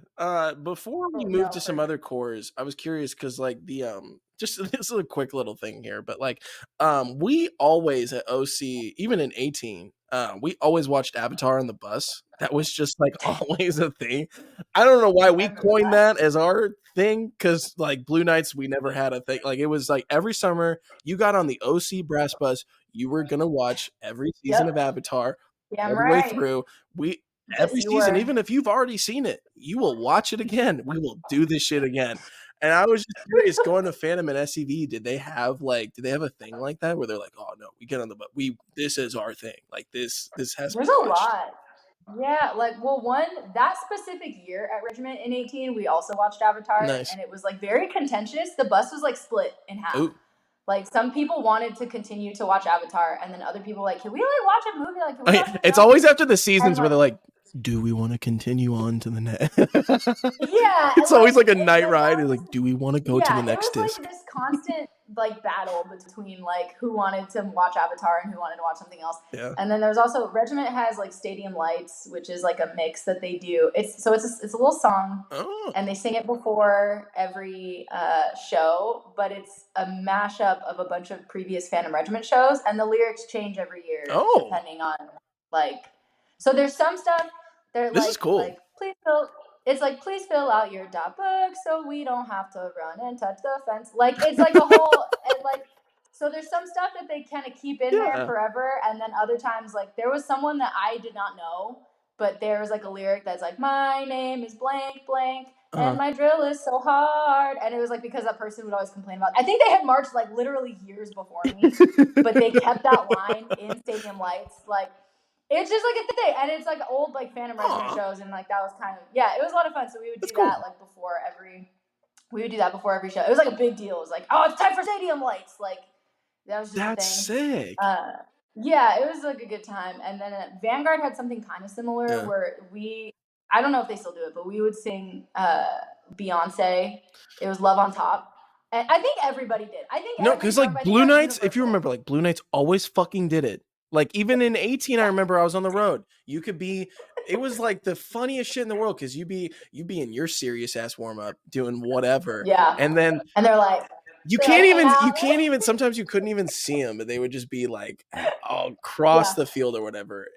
You would just hear, all of a sudden you just hear, baby, it's you. And like, you'd be like, fucking Blue Nights is stretching right now. God damn it. Like, there they go. That's over. Well, I mean, ours was on the bus, so it was not. The thing is they would do it for stretch. They stopped doing it the year I got there. Oh, so you didn't even get to do it. Never got to do it. I heard it for 3 years. I get there and they're like, we're taking all the traditions away. That was our Vish staff. They were like, you're not good enough for traditions. No! They really did. They were like, you guys are not good enough to have traditions. Okay, I'm sorry, respectfully. Fuck that. I loved PK night. Because, like, oh, dude, same. But thank you, by the way. But I love that. To this day, I will go back and listen to that show because it is like, mwah. Or, like, I think there's a video of you guys playing, is it your core song? Oh, Away? In, like our Hornline song? Away? Oh, my God. Yeah. I saw that video. I was like, oh, the one from, like, the prelims warm-up we did where it rained and we were inside? That was, like... It's so that good. was like little kid, God, like little good. Jeffrey, like that was my dream. Yes. Was to have a Hornline Fanatic video be that quality. And like I was like, yeah, I can end my career with this. I got a Hornline Fanatic video. It was that like video is one of my favorite. Like 2019 was a really good year, I think, for Hornlines. A lot of Hornlines were really so fucking good. Solid Hornlines. They were really good in that year. But 19 Knights and Cavs were like, I was like, oh my God. I didn't even, like, I think it was just because we were so close to them. So I never got to see Cavaliers, but like, my fraternity big, take my word for it. Who, like, I ended up, my fraternity big, he marched Cavs in 2019, Austin Berry. I've had him on the podcast, all the shit, but like, I never really watched them or anything like that. And then I watched back that 2019 show, and like, I've had him on and other Cavaliers people on, and like watching that show back, I'm just like, Oh my god! Like that show was so like that horn line. Like I think they got top 3 horn line of the summer. Like Yeah. I'm like, bro, I was low key. I was mad they didn't get the odd. and they deserve I that think they shit deserved it. because I think they deserve the odd. It was so every good. part of that. And I only got to like it didn't piss me off, but like I also never got to see it. Yeah. Because I would always go on Right. after. But there were a couple times where like some of the smaller shows, it would be them and then us, and so I would be like at the gate. Yeah. And I could hear their like I got to kind of watch it from backfield. Yeah. And even from there, I was like, yo, they're not fucking around, bro. So good. So I want to move into a little Phantom and SCV action here. So I'm curious from you. I remember, you know, like you mentioned earlier, we had the TGIF group. That was like our little group of me, you, Everett, Michael Freeney, like us four. Every free day would find a TGI Fridays and eat at the TGI Fridays and just talk shit. We'd just be talking shit about the season. We'd just be always talking shit. But I remember like we had, it's funny, we talked about this before, but we had a free day in Nashville in 2017 going to the Opry Mills, like the Opry Mills Mall. Grand Ole Opry. And you and me got to like take a little tour of the Opry. Shit was so sick. Like it was super fun. And it's funny just because like I'm living here now and like I've been there like a million times since, and I'm just like, oh yeah, I fucking live here now. And I'm like, but it literally all started 2017. I thought nothing of it. I was like, oh, we're just stopping through Nashville, a little free day, and I'm like, now I live here. And I'm like, I'll never forget. Like we're like every time I go there, I'm like, hey, first time I was here was 2017. Like every single time I'm like, it's great. And I still have the video I think you took of me of like my dumbass was like sliding down the little railing, and then I was like, reverse it. No, that's gonna look so sick. Reverse it. Like it was the dumbest thing ever. But do you remember I have a video of you at a TGI Fridays, and I don't know what we said, but it made you laugh real like you could not. I think you were delirious. That was the hysteria definitely kicking in. Yes. And I remember it's like a 3-minute long video and you like cannot breathe. Yeah. Because you're like you're like yeah, that was like slap happiness hysteria. Because at some point I remember you guys being like, Jeff, it's not even that funny. Correct. We're like, why are you even It's not that funny. It was good. It was a good time. Oh, but I remember we were always we talked after we got to tour the Opry just about like where we're trying to head to. And I remember a big thing for you was like, I'm trying to get to a place where there's a lot of tradition in their group and somewhere that's really embedded in their tradition, has all these like they have an identity, they have these values. It's not, I just don't want to go to some place just because. Like I want to go to a place that can be a home where there's a lot of tradition at. So is that for you kind of how Phantom came into the picture, or was there something else? That's literally exactly how. So I like I said, that the same as like how I picked Euphonium with like the math is math, and I had kind of this like checklist. And it's funny because after the season, after 17, Tim Snyder actually messaged. Like I feel like by the end of the season, me and Tim Snyder were on pretty okay terms. Yeah. Like I had calmed down. I was drinking the Kool-Aid. I was like, yeah, let's do it. Blah, blah, blah. Yeah. Like you know what I mean? Yeah. Like I was like, yeah, okay. Like maybe he's okay. Yeah. And so he reached out to me after the season. He was like, hey man, like where are you going? Where are you planning to go? I don't know if you remember, but the tech staff kind of pressured us really hard that year to like come back. Well, no, because the next year was the Mandarin's move. Remember? Yeah. Well, yeah. At the last like 2 weeks of the season, I remember like Cam Cody had like talked to us and was like, you know, I always had a lot of respect for people that would stay and like build, like they were trying really hard. And then, because that was before they knew they were moving. Yep. And then the season ended, and then Tim Snyder went to Mandy's, and I'm pretty sure that's why he reached out because and literally he's like, "Where are you going? We got spots at Mandy's." Yeah. And I kind of had a conversation that I was like, "I'm not really feeling Mandy's." Yeah. Like, and I literally had the checklist of like, I never thought I could do drum corps. I kind of never thought that I could march a top 12. So like, okay, I want to march somewhere that's top 12, and I do want somewhere that's like very traditional. And I had like this list of kind of like shows that I liked, and and then I also had like a tech, like I said, the guy who got me into drum corps literally marched Phantom Regiment. And so a lot of my favorite shows, and like Tim even was like, well, just go and look at some of your favorite shows. And you'll get that's probably get your answer. Go. Yeah. And a lot of it is like Turn Dot is like my favorite show of all time. Regiment, I think it's 12. Yeah. Like Regiment 15, Regiment 14, like Regiment 3. Like, oh my God. Yeah. Like, I love 15 show, dude. Jeez, man. I love that show. It's so beautiful. So and like those shows were just gorgeous. Like the uniform was gorgeous. Mm-hmm. Like I really liked it. And so I was like, yeah. And so I auditioned at Regiment and I auditioned at Blue Stars. And I got contracts at both. I actually came back to OC and I auditioned on Major. Oh, that's right. Holy shit, I forgot about that. Yeah, wow. Yeah. That? Yeah. And so I kind of had these like choices, right? Yeah. I was like, well, I could push because the whole thing was like, I want to push myself. I want to like I feel like I can do more than like this line is kind of like allowing me to do right now. And so I was like, okay, so I could like challenge myself and take on a different role, which is hands. Or I could challenge myself and march in a horn line that's like top 12. And the one that scared me the most was the horn line. So I was like, all right, I got to go do the thing that like scares me a little bit. And it was like coming in, and I know you probably had this at nights, but like coming in and having everything I mean, they literally stand different. They stand in Regiment 3rd. What is that? And so instead of your feet like this, they're like this. Like all the time? That's how yeah. And that's how you kick call it. You go. Wow. Yeah, look at their feet. They still do it. I didn't even know. I know like for the kick out, but like I didn't think they do that just like normal arc kind of deal. Nope. Basic block, arcs, every time. Wow. You only ever stand in Regiment 3rd. Jeez. Yeah. Oh my God. Which sucked because it hurts your knee. Like if you don't mark time definitely enough, squeeze your knees together a lot. Mm-hmm. Wow. Yeah. Yikes. So they stand different. That year they had trombones, and I do not play trombone. That's badass. I didn't even play euphonium, and they were like, "Here's a trombone," and I felt bad because they're like these brand new, I think like box. Like, yeah. I got to take it out of like the wrapping, plastic, and I was like, I do not deserve this. Like I don't play this instrument. I don't know what's going on. And I'll never forget like the tech. We're like, we get the bones out, right? And he's like, okay, who here already plays trombone? Everyone in the section raised their hand except for like me and I think one other person. And he was like, okay, cool. So we don't have to go over it. And I was like, so how do you do this thing? Yeah, I was like, I need to go over it. I don't know what's a slide position.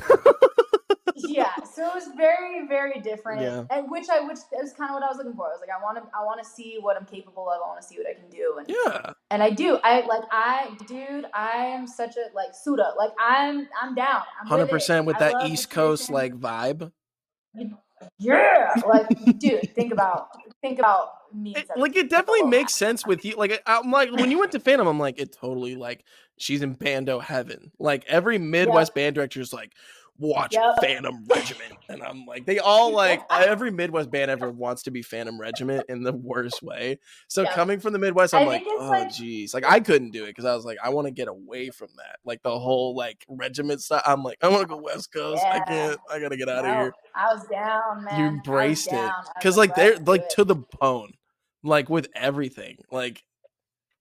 Oh my God. They put ankle weights on there. Actually, I don't know if they do it anymore, but when I marched there, we put ankle weights on the euphoniums. Like, whoa. Yeah, it's like a whole thing, man. They're serious. They're serious about it. Holy shit. Especially like the euphonium lines, like the Buicks. You know, like it's like a big. Those are big boys. Like a big thing.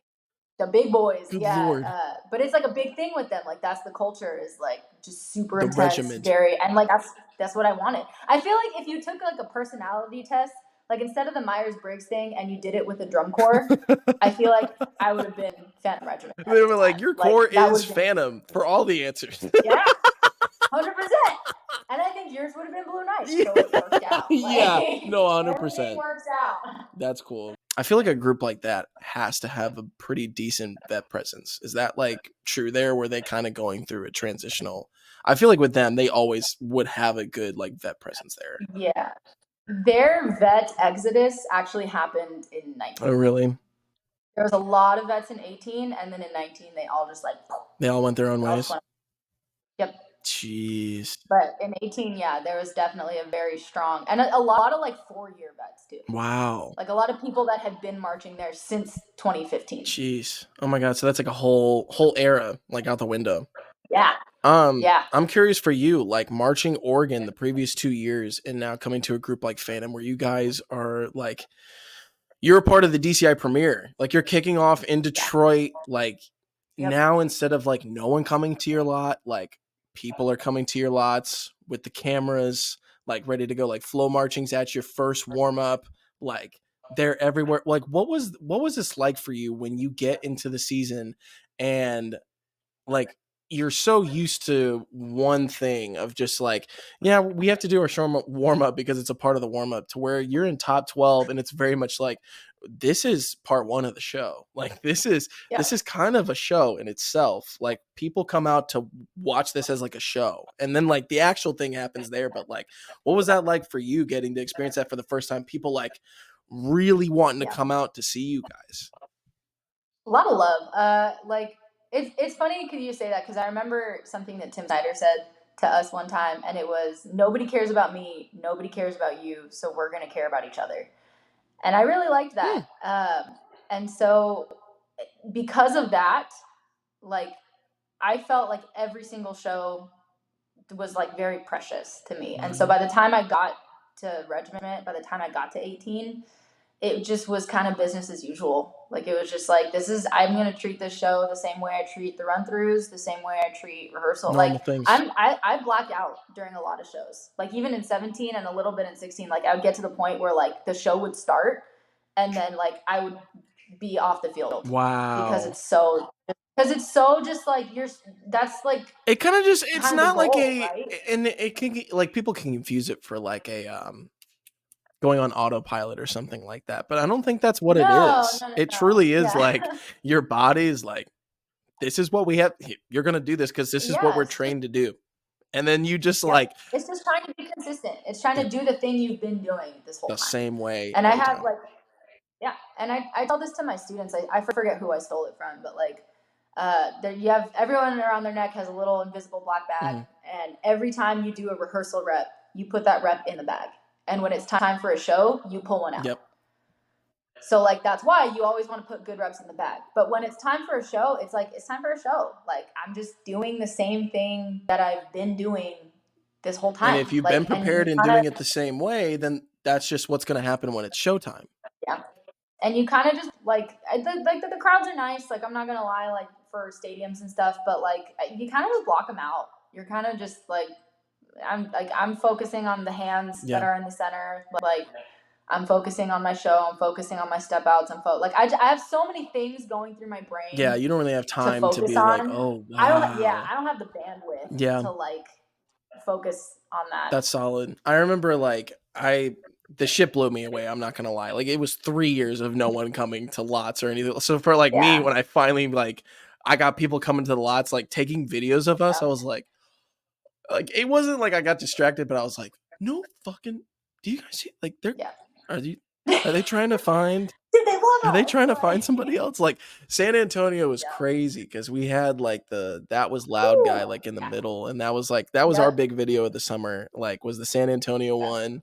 We had the funny thing where like we played a segment of our opener and then like the train was like at the end of the segment.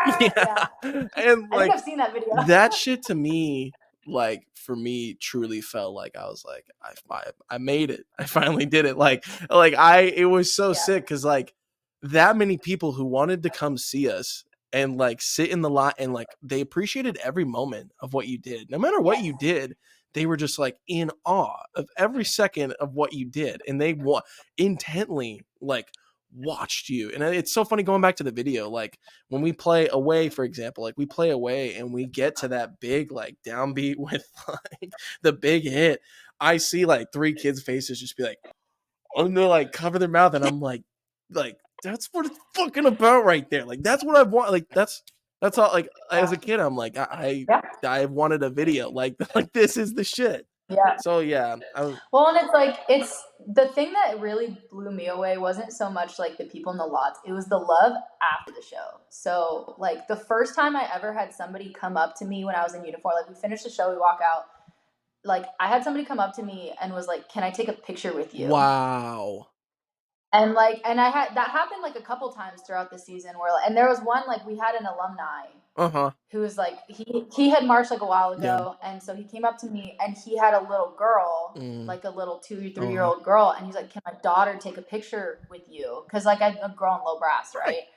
And so like I, like I, of course, like I'm not gonna say no, you're an alumni, and so I sit down and my horn's literally like bigger than this little girl. Like I'm like kneeling down and like taking a picture with her. But that was like that blew me away. And then same thing, like kind of like when you walk off the field and you have these like high schoolers that are, oh my god, that was so, even when you feel like you didn't have a good show, like you can feel it when the core was like, oh, it's Not not our feeling best. that. Like, yeah, I was like, oh, it just was a little weird. Timing was awkward, like whatever.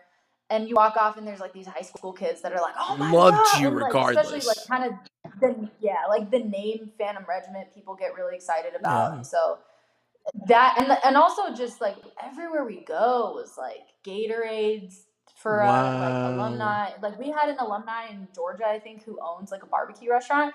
So they like brought barbecue for the entire drum corps, and like that was one of our meals that day. Was just like this delicious like Southern barbecue, like just the love, like the Buick love, like people, like I said, people just come and bring Gatorade, wanting to take pictures with you. Like that was definitely, for me, that was more so like what blew me away than like the lots, because like I said, the lots I just kind of wasn't there mentally, like I was doing something your else. job.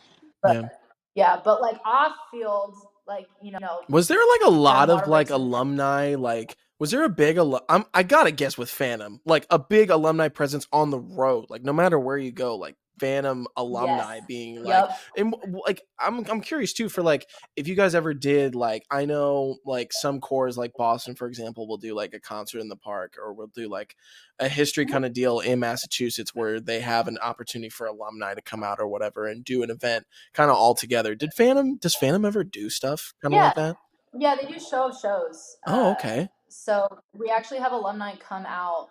It's a show for alumni, and we have alumni come out and they play in the Ark with us. Wow. So we'll play, and that year it was 2018, so it was the 10th anniversary of Spartacus, and so nice. So did you not like that? I like the show Spartacus. I didn't like being compared to Spartacus. Okay, well that's fair. That's also real. You're like, I'm marching now. Like everyone was like, "Oh, the Buicks killed Spartacus." I was like, "The Buicks 10 years ago killed Spartacus. I did not kill Spartacus because they're like the Buicks are the ones that like stomp them, like curb stomp them. But like, I love the show. Like I said, I don't like being compared to it because I didn't march that year. Like that's not me. I don't want to take credit for something I didn't do. So I kind of had a side question since you said that. We can go back, but like, I was curious because you guys just have videos where, like, just on your own in the Ark as a horn line, you're playing these old like Phantom excerpts from like the famous shows. Like you're playing Spartacus, you're playing Elsa's Procession, you're playing like whatever it be. Fire of Eternal Glory, right? Basically, all the Phantom classics. Did that, just as a horn line, was that ever weird for you guys? Of like, or was it a thing of like, this is kind of a thing out of respect for the people that have come before us? This is a really cool thing that we get to do. Or was it kind of just like, we feel a little maybe like out of place? Was there any of that? Or is it just like, there's a lot of respect here? We auditioned on Fire of Eternal Glory. That was part of the audition process. Wow. That was one of like the audition pieces. And then the rest of it's Elsa's is a core song. So like think about it when you play a core song. It's not like, oh, I'm trying to mimic all the previous Blue Knights. I get that. I didn't even know that was their core song. That's crazy. Wow. Yeah, Elsa's is the core song. The way they view it is very much like paying homage to like those previous shows, and like that's how we connect to that. It's like Suda. It's like everyone know, like they know what it means. Like we know what it means. It's not because we're copying them. It's because we are like respecting this is a thing that we have what's come before you. Yeah, this is a thing that we have in common with them, and it's like one of those things that alumni can hear and be like, oh, dude, I remember that. That brings back, like, I remember when I played that. And like that's very much how they view it. And also, Phantom Regiment's like the classical music drum corps. Like that's like that's one of their things is that they play classical music, 100%. And so that's them being like true to their roots of like, we're the fucking this is like the stuff. Exactly. Okay. I was curious about that because I know like it can definitely be a thing of like, there's a lot of respect for what's come before you, but I never knew if there was anything of just like, all right, well, like playing these things. I don't know if it was just like, all right, well, I know No. that they did it, but like, we're not them. Like, what? Yeah, no, like I said, it was never anything about like the book or anything. It was just like the people like, oh my god, it's the 10th year anniversary of Spartacus. Gotta play and I'm it. like, okay, but also, like, I got we're you. not Spartacus. I'm curious. Another little tradition question here. Why is the kick out so important to fandom? If you can tell me that. Yeah, no, it's just it's. Are you talking about the kick halt or the kick out? Because those are two different Shit, things. I guess both. So Because now I get what you're kick, saying. Because like there is like the kick out in like just the halt, but there's also like the one where like the front line of the whole set like gets out, and then the yes. Okay, so cool. I guess both. Yeah. So there's the kick out, which, like you said, normally it's a wedge, and then the front people will like kick their foot out. There's a kick halt, which is this, Right. And there's a pull halt where you do it with the opposite foot and come back. Okay. So you said you want a regiment lore. So this is regiment lore. The reason they stand in regiment third is because back when there used to be a tick system, they kept getting ticked for standing in open first because, like, I guess not everyone was doing it right. So as like basically an FU to the judges, they were like, fine, we're all going to stand like this. And you can't knock us for it because we're all going to do it the same way. Very similar to like how cadets step off with the right foot. That's like a kind of the vibe. It's like they were like, you know what, fuck you. We're just going to stand in regiment and this third, is our thing now.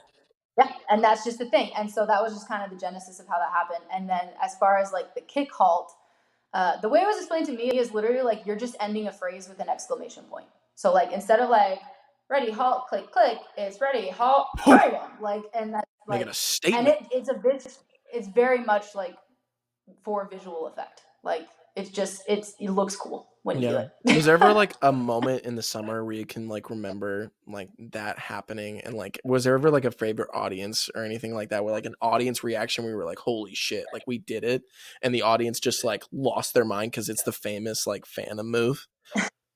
I think so. We did a kick out, and so the kick out can happen kind of anywhere, but there's a specific drill move called like the wedge, and it's exactly what it sounds like. It's literally a triangle. Like it's a triangle, and it goes like this, right? And it's like it kind of just rotates on a point, and so there's a point in our, I think it's the closer, and so it's like we're doing all this like, and then we make the wedge. And it was like, oh my god, they're gonna do it! And then that's also when we start playing New World Symphony. And so it's like this. It starts as this really slow build with like the high brass going, like they're doing like this really cute kind of like fairy thing, and then it like builds and builds and builds, and then we make the wedge, and then as we start to go, like we're playing New World Symphony, that's when it starts to rotate. And so I was like, oh my god! And then so we rotate it.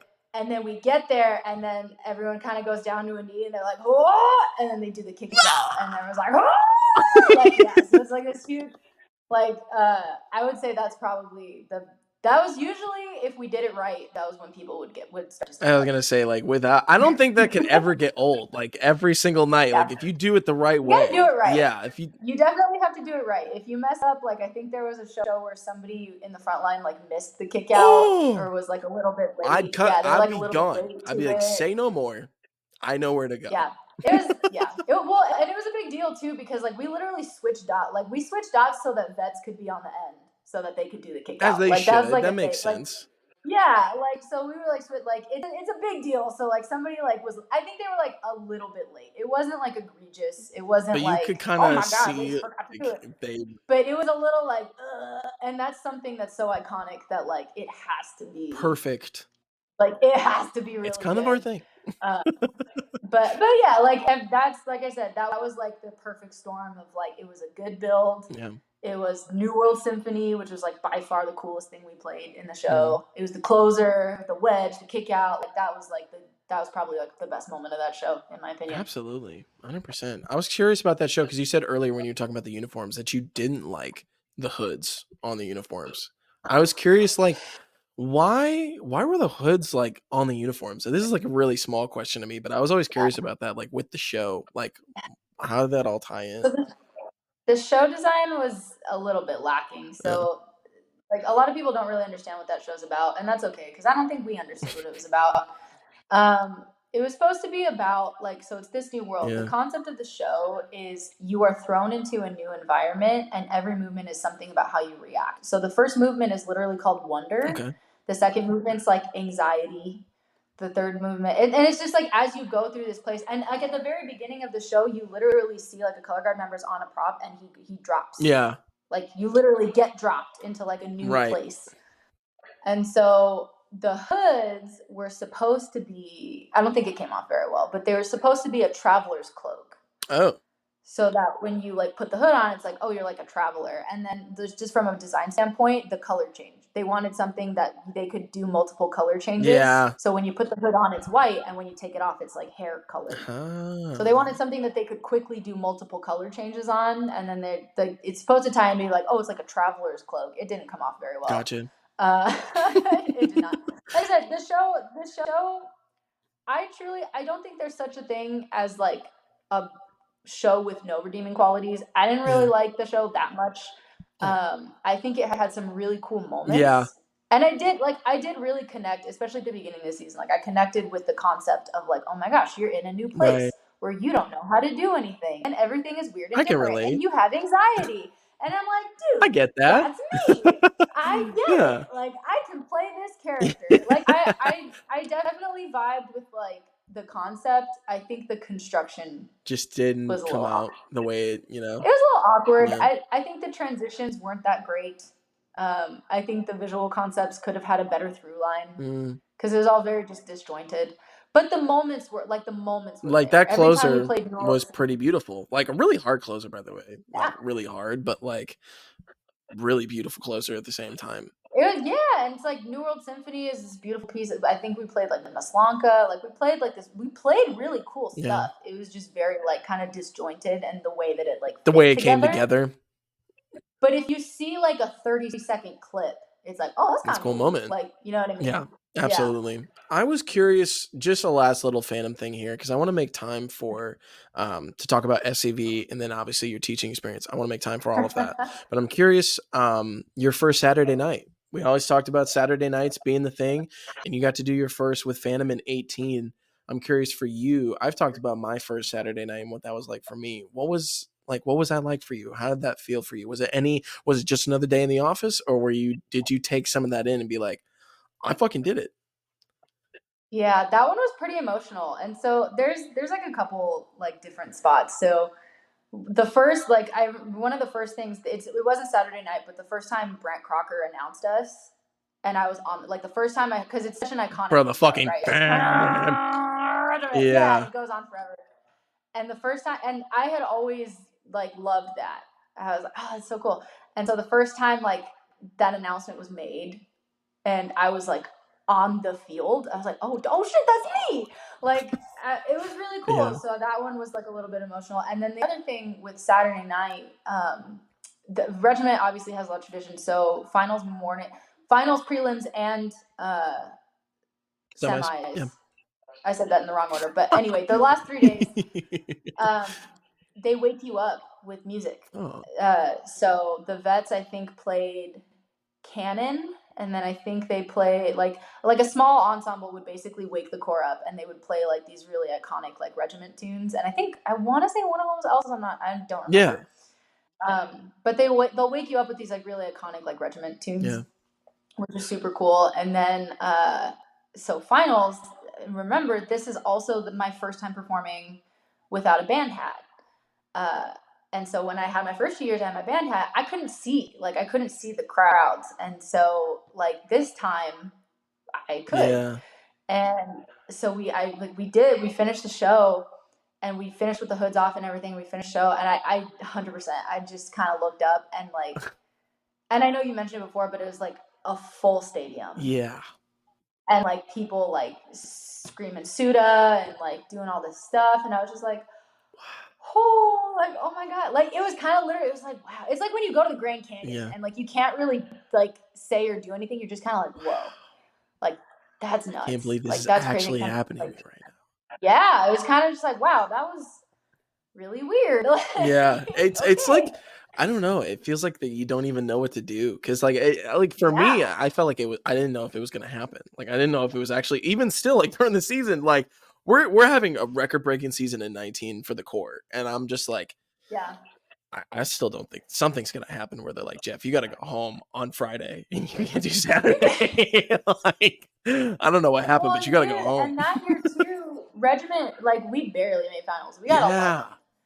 So there was a good portion of the season where like everyone was like, the scuttlebutt was like, oh, Phantom's gonna fall out of finals. They're not gonna make it. They're not gonna do it. And so like that mentally, that was kind of a rough year. I'm not gonna lie. Like I think like socially, we were not having a good time because everyone was really stressed out about like, please do not be the horn line that lets Phantom fall out of finals. Wow. Because that's one of their things too, is they've been in every finals since 1974. Right. And so they're like a perennial finalist. And so we were like, we cannot be the one.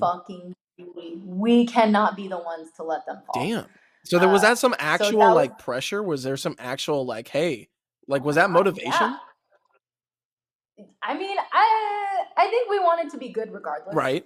100%. But it definitely was a topic of conversation a lot. And I know that with this, like, the staff would not tell us that, but I was pretty close with like some of my brass staff, and I ended up talking to one of them later, like after the season was over, and he was like, oh dude, we would stay up on the staff bus and like we had the same feeling of like, we cannot be the staff that lets Phantom Regiment fall out of the final. Like everyone was like, we can't be the ones. This cannot happen. Like we have to do something. Like so, and like I said, we ended up getting 11th. The horn line I think got 10th. Like we were good. We did it. We did our job. So like, but it was very much a relief of like, thank God. Okay. We weren't the ones today. Okay. It wasn't us today. We did it. Not today. Absolutely. Not today. Oh my goodness. So yeah, it was a lot of pressure. Love it. But moving forward into SCV, how does that come into the picture for you for your age out? And like, was it a deal of now knowing that like a lot of vets left after 18 and like went their own ways in 19? Was it just like that kind of deal where like people were like, hey, we're splitting off, doing our own thing, and you were like, yeah, it seems like a good choice to do that? Or was it just like, yeah, SCV makes sense? Yeah, I mean, like I said, I had like and I know I'm not the only one. Like I think a lot of people just had a really hard time that summer, like mentally. I don't think the horn line gelled like as well as a horn line really should. And that wasn't through anyone's fault. It was just like a lot of people are different. Not everybody's always friends with everybody else. Like not everybody has the same way of doing things as everybody, and like especially I came from like a Tim Snyder horn line. Like I had a very different way of approaching things than like some other people did. And so it just kind of wasn't for me. I was like, I love the core. I love the tradition. At the time, the culture was just not for me. Like I was not a huge fan of like some of the things that had happened, or like some of the ways that like myself or like other people were treated. And like I said, all the people that were mean to me are gone now. Like it's not anything like I don't want to discourage anyone who wants to march for Phantom Regiment. If you want to go march Phantom Regiment, go march there. I heard it's great now. I have people that I know who teach there. I have former students that march there, and they think it's great. That's awesome. It just my one particular year, I was like it's kind of just not for me. And so did the same thing I did before, sat down, did my math, and I was like, okay, this is my age out. I never thought I could do drum corps, and I did. I never thought I could march top 12, and I did. How far can I go? Like that was all about like just how far can I take this, and let's see. And so I had 2 corps that I auditioned for. I was like, I'm gonna audition for a top 3 and a top 6. Yeah. And I want to see if I can make either one of those corps. And so Boston was my top 6. Nice. Because I love Boston shows, and I thought they were great. And then I kind of looked at my top 3, and no shade, no hate. I think the performers in both groups are phenomenal. I do not like BD shows, and I do not like Blue Coasters. Whoa! I can't, put it on the record. And, they suck ass. No. That is not what I'm trying to say. I love everyone who steps onto a field. Yeah. Anyone who performs with any drum corps, you're a fucking badass, and that's awesome. And like you are great, and I can fully acknowledge devs and codes, they perform the shit out of anything. You could give them hot cross buns and they will make it fun and they will make it cool. Like that's phenomenal. But just looking at like, would I want to perform the shows? No. Wow. Do I like watching the shows? No. Like, because especially with low brass, like with euphonium, like it's very easy for the books to get really boring. Yeah. Because if you don't write them, if you don't treat them well, then it's just kind of like you're playing donuts the whole time. You're just playing whole notes, and like I didn't really want to play whole notes my age out. You know what I mean? Like the whole point was to challenge myself. Right. And one of my a lot of the techs actually at Regiment had March Vanguard. Like shout out Ethan Munger. Nice. He was amazing. I learned more about brass playing in that one season than I think I did my entire other drum corps career combined. Yeah. It was awesome. And so he was like the guy at Vanguard. Like he had March Vanguard he was the soloist in 2015. Like he was like Vanguard to the bone. And it was awesome. And they had just come off of they had just won in 18. They literally went as Babylon, so like they had just won in 18. Yes. And I was kind of looking at their past show designs. I was like, dude, I dig it. I love Vanguard. Also, 2015 is like one of my favorite shows ever. Vanguard 2015. Love that show. So I was like, dude, I literally fully expected to be cut. I was like, the only reason I'm auditioning is because I will be mad at myself if I don't. Right. Like, I just don't want to wonder. I want to know for sure that I could do it, or if I couldn't. Either I could or I can't, but I just gotta know. Yeah. So I was fully expecting to march Boston.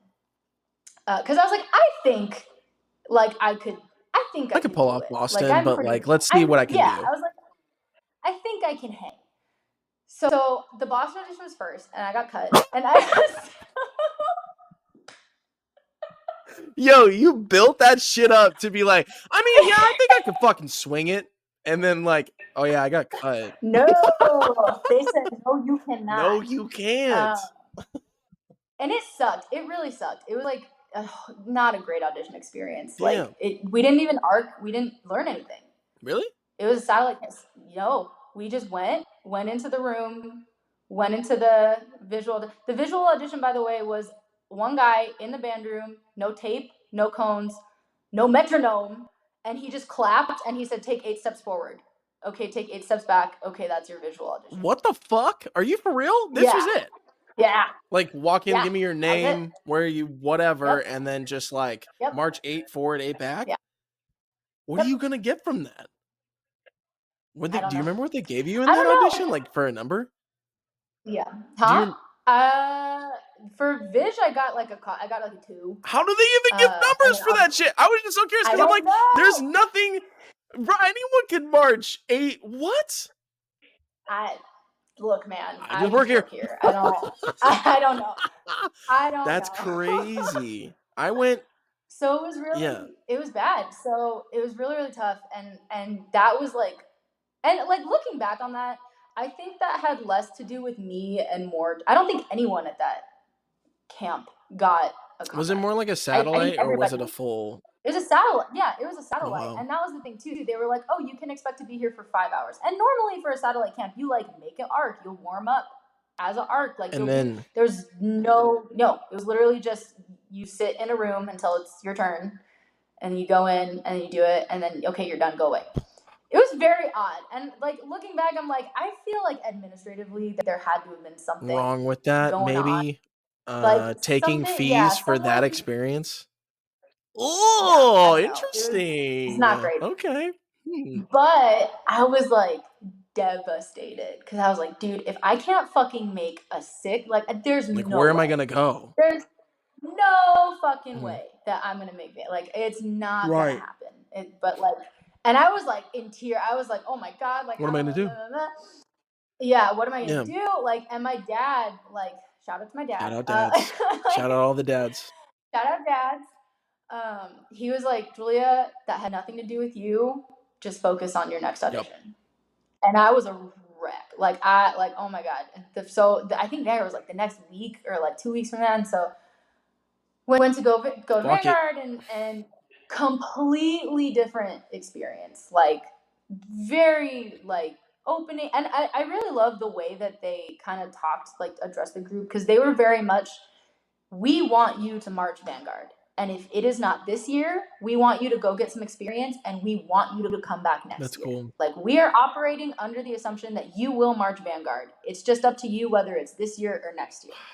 That's cool. That's like that's exactly what they said to us. And it was so, it doesn't feel like, cutthroat. It feels like everyone's got like, No. you're here to learn and hopefully march with us Yes. this summer. And it very much felt like we want you to succeed. And even when I went in, because I was using a core horn, and when I went in for my music audition, the valve was stuck. And so I was like halfway through my E2 and my fucking like valve got stuck. And I was like, God, and I'm halfway through. I just gotta go. And they stopped me and they were like, is your valve stuck? And I was like, yeah. And they're like, just go get another horn. Like, you can start over, just go get a different horn. And I was like, okay. And I like sigh of relief, because you're like, holy fuck, I get a chance. Yeah. And also that audition process was so intensive. Really? Like, they do, because there was you sit there's this flat music audition. You just go and you play the etudes. Yeah. I think there's 2. You play your however many some octave lip scale, slur or something like that on the move. Lip slurs, play a bunch of stuff. And then there's the Viz audition, which is they teach you like fake drill. Yeah, do like a mini drill thing. I like that. That's drill. Cool. There's a dance, so you have to do a little dance in front of everybody. Yeah. And then there's a moving and playing where you play, I think it's a lip slur, while doing the fake drill. Oh, okay. So it was a lot. Damn. There was a lot going on. And so I got a call back at that camp. And then they also give you a little fake dot book. Like, they give you a dot book page. To like fill out your drill? You have to fill out the dot book page and draw the little picture. And fucking like, dot book punishments in November. Jesus. Do all the little stuff. Like, it was great. But so I ended up getting called back. And then when I came back, another thing that I actually really like that they do, not everyone likes that they do this, they don't tell you at the end of the camp if you got a contract. They email it to you like 2 weeks later. Oh, okay. I don't like that. I'm not gonna lie. I'm not a big fan of that. Like, I there's so much waiting on that Sunday. I need to know before I fucking get on my flight, or else I'm not gonna have I'm not gonna have a good day. I'm not gonna have a good day. But you leave the camp feeling good. Because you don't, like, if you don't make it, you're not sad. You're not like, oh, bummer. You're like, not sad yet. You can be sad in the privacy of your own home. That's true. That is true. Because hear me out. Because at Regiment, they just did happy room, sad room. They just like called names and said, if I just called your name, go to this room. And it was very clear who was in the good room and the bad room. Yeah, like everyone in one room was cut and everyone in the other room like was good. And like, you know what I mean? So like that kind of sucks. Like that's terrible. So anyway, we go through and I get my call back and I go to the second camp. I will never forget. I walk into my music audition for my second camp and the captain head's like on his phone. And did you ever play Clash of Clans? Yes. Oh my God. Do you know the little sound when you collect like gold from a mine? Yes. I walk in, I'm like super nervous. Happens. I'm like getting all this stuff. And I just hear like the little I'm like, Mark, are you playing? Shout out Mark. Are you playing Cock Brother? So I was like, are you playing Clash of Clans? And he was like, yeah, I'm in like this clan with like my son, like blah, blah, blah, blah. And I go through there, and mind you, I'm like about to shit myself. I'm like so nervous because I'm auditioning. Right. I'm like, this is my big jump. This is like my one shot, whatever. And he's like playing Clash of Clans. So I was like, bruh. And so like, whatever, I go. And like the thing that made my heart like stop is I finished the audition and he's like, yeah, I think you're going to fit in really well here. And I was like, oh!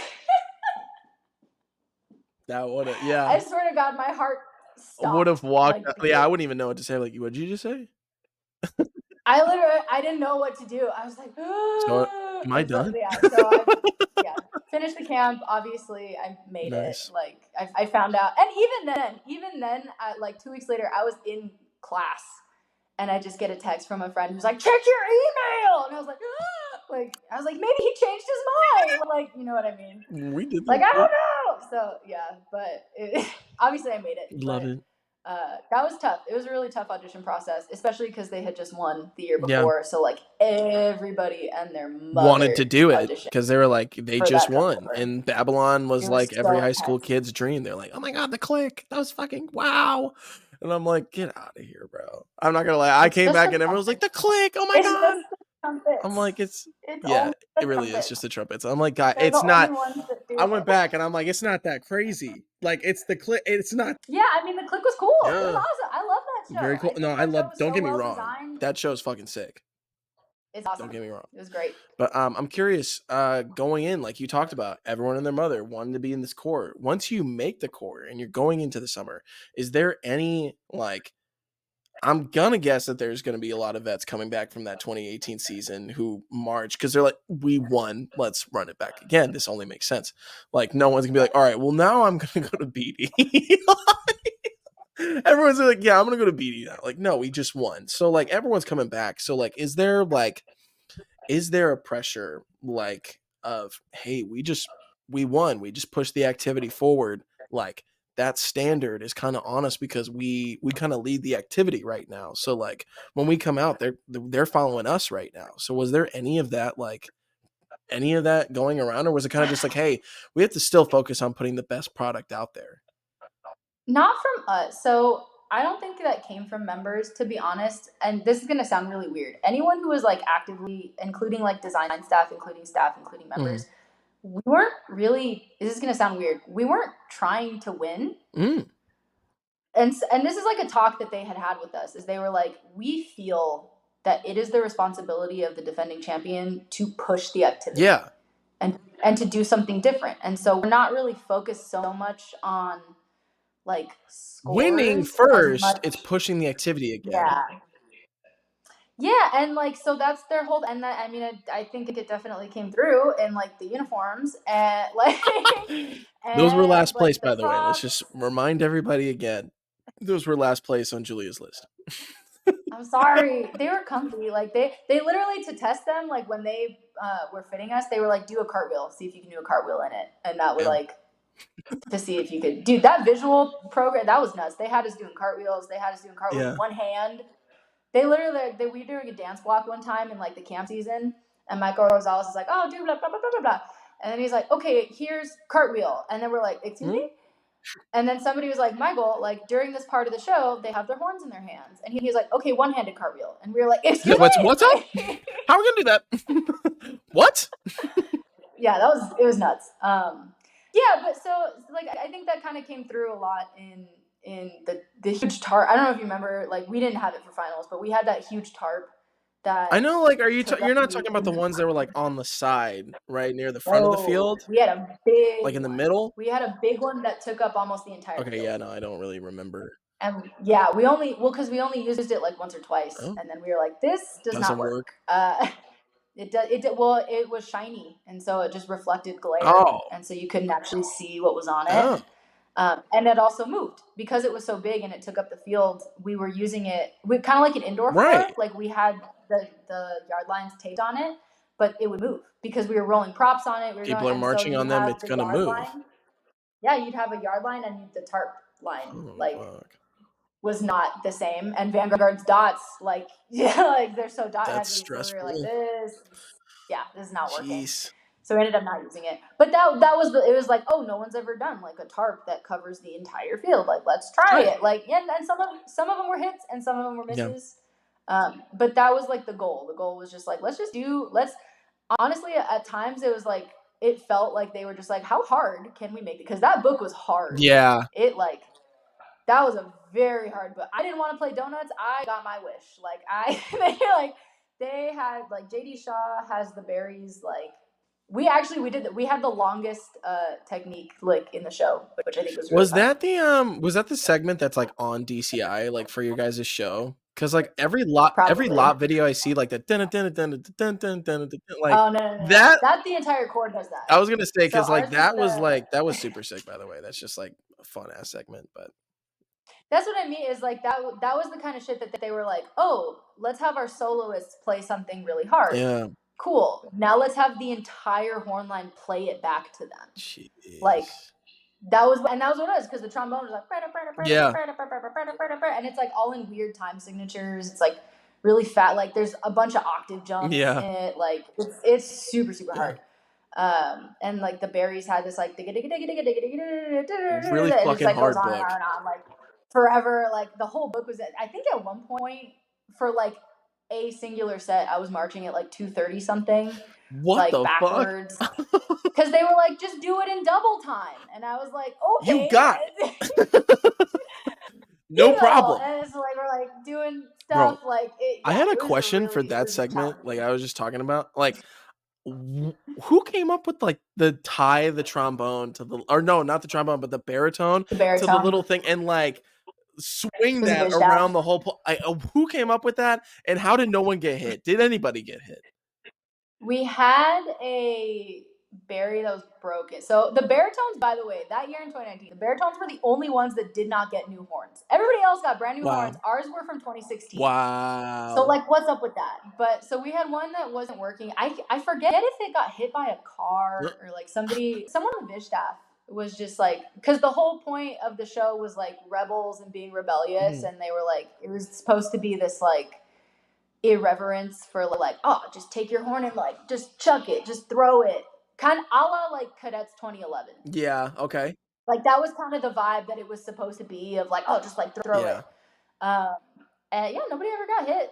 There's a lot of things in that, like, because it those looks ladders. close, like the way it comes down, and you guys are like laying down on your back, and it's It swinging very down, much, and it's it literally very much like is. this person's head is here, and it's literally just like That's swiping right me. through. I'm that Yeah, person. like you were right there. I like see I was it. like, It's whoop. like right there. I'm like, how does no one?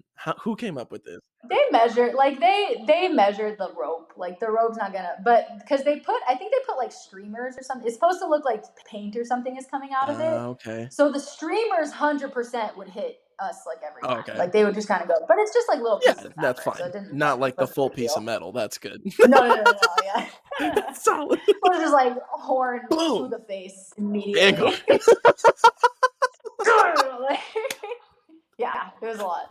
Oh my god! I watched my last guest I had on was Matthew Ida. He marched SCV in 22, and they talked a lot about. And I don't know if you guys did this in 2019, but they stayed in Weed, California, and that was like they kept talking about how like much of an important spot that was to them. Why is that so important to SCV? It like part of it's a meme. Is it just because it's like right? weed? It's literally because so Weed, California is this tiny. There's probably like 4 people that actually live there, and like most of their economy, I'm pretty sure, comes from Vanguard because there's like one diner, and that's it. And there's one store, and it's a souvenir store, and that's where they sell all the shirts that say "I heart weed," and then in little tiny letters, California. Let's go. And it's like T-shirts. I have a jacket. Yeah. That's like I heart weed, and like I can't wear it. Sometimes I accidentally wear it when I teach high school, and I have to unzip it so like, you can't see what.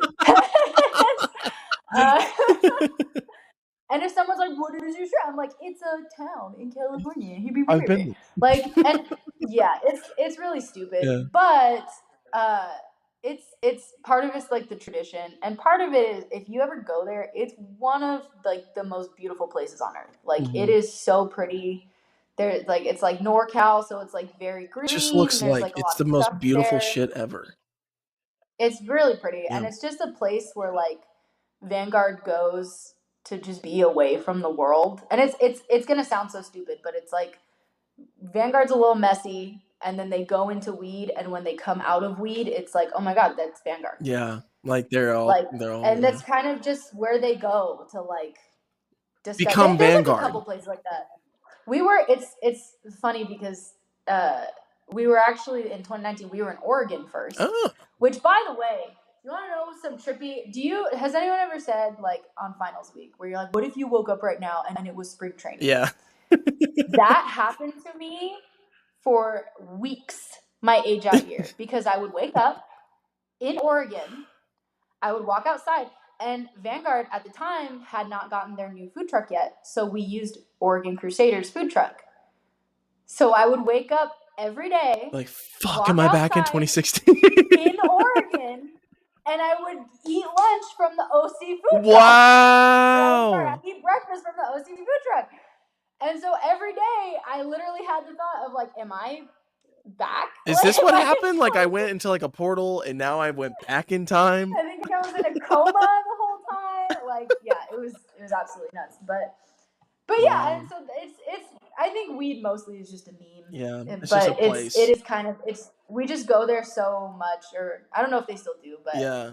they went there for so many years, They did like and it just kind of they became did the part From the of them. Field series, which I'm upset that they didn't do for Yeah. your guys' season because I watched the 22 one and it's so fucking good. Like the way it's laid out and the behind the scenes stuff that they're able to catch.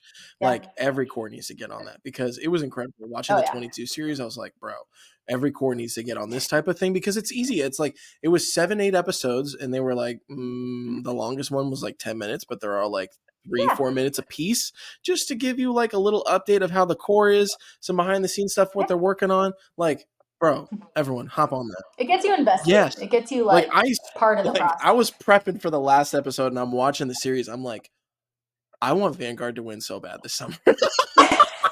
I got invested like it's fucking reality TV, like it's Real Housewives of Drum Corps. I'm like, bro, I want Vanguard.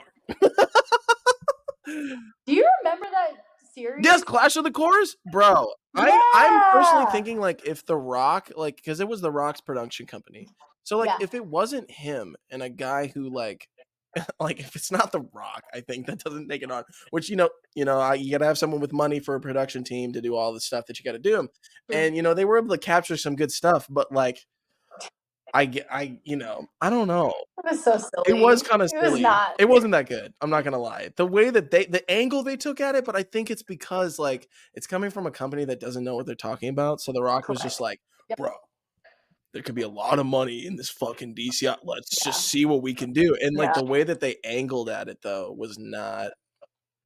Well, and the thing is too, I think a lot of the like drama is not really stuff that you should put on TV. Like, okay, some of the stuff where they would like, I think they like like got into like the member gym at one point, and like people like like there was some stuff. I think there were some shots where they like got into the member gym. I was like, oh, I know we're going for that reality TV, but woohoo, okay. Or do like rookie talent night or like bus war. Like we weren't even technically supposed to do bus wars in 16, 17. We did anyway, but like you're not supposed to do that. You know what I mean? Like you can't. That stuff's fun and it's funny, but like you can't put that on TV. Right. And also, cores don't do it anymore, and they shouldn't because it's not good. But like, you know what I mean? Yeah. Like cores don't really do that kind of stuff anymore, which is right. good. I think there was an angle that you could go at it, and I think there is like.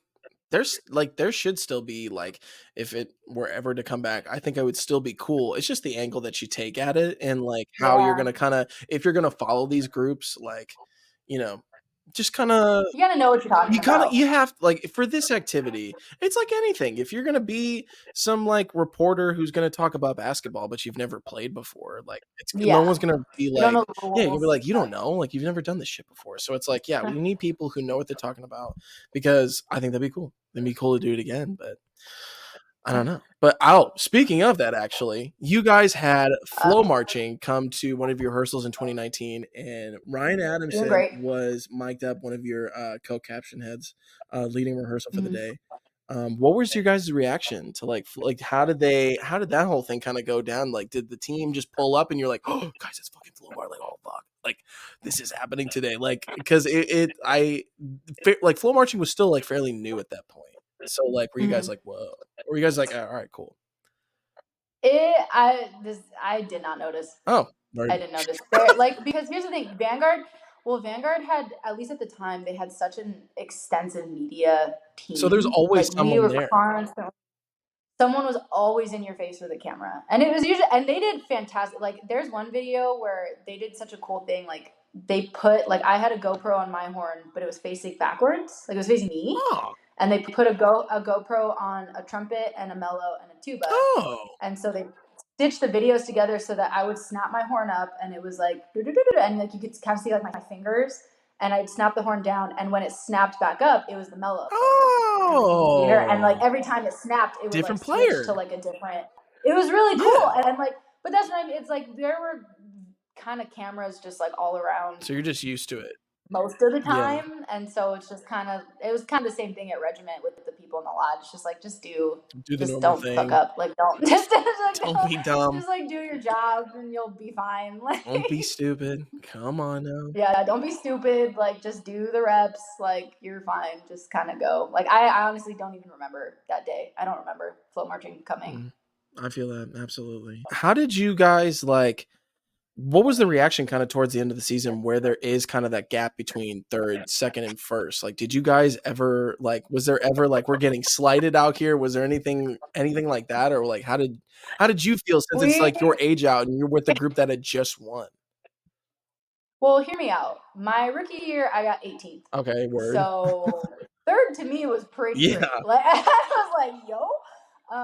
And like here's the thing too. So I think you had a Crown person on here who was like in 2016, like yeah. Crown won all the things, and they're like, and we're still Third. third. Like that low key was kind of the vibe because Yeah. we had been getting third. I think we won the first couple. I think we won a bunch of shows in California against BD. And so we were like, ah, yeah. And like our like Vanguard fans got very excited because they were like, oh my god, like they're gonna win again. And I feel like like I said, we weren't really focused that much on winning. We didn't really care. And then two, like we were like, we've all done this before. Early shows mean nothing. Right. It means It only nothing. matters We at don't San even have Antonio our from here yeah. on out. We don't have our closer on the field. Yeah. Like BD doesn't have a closer on the field. Nobody like we're whatever. It's a performance opportunity. Right. And so once we kind of started getting to San Antonio, we would get third, but it would be for a different reason every time. Like I don't know if you remember the scores, but we would win brass at a show, and the next show we would get fifth in brass. Oh my god. And then color got like it was just so like, and BD same day. Like BD would win a show, get fifth the next time. Like the Cavs were in the mix at some point. Crown was in the mix at some point. Mm-hmm. Like who was? I think Crown was on our tail like a lot. Yeah. That season. Yep.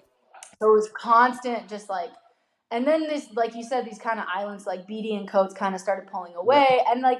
We were kind of, like I said, we get third every time. I think the only thing that was consistent was our percussion. Our percussion won every time. Yeah, it's so true. Because, like, very true. I mean, come on. Like, they were incredible. Yes. Like, they were so good. But, like, that was, like, the only thing that was consistent. Everything else just would fluctuate so much.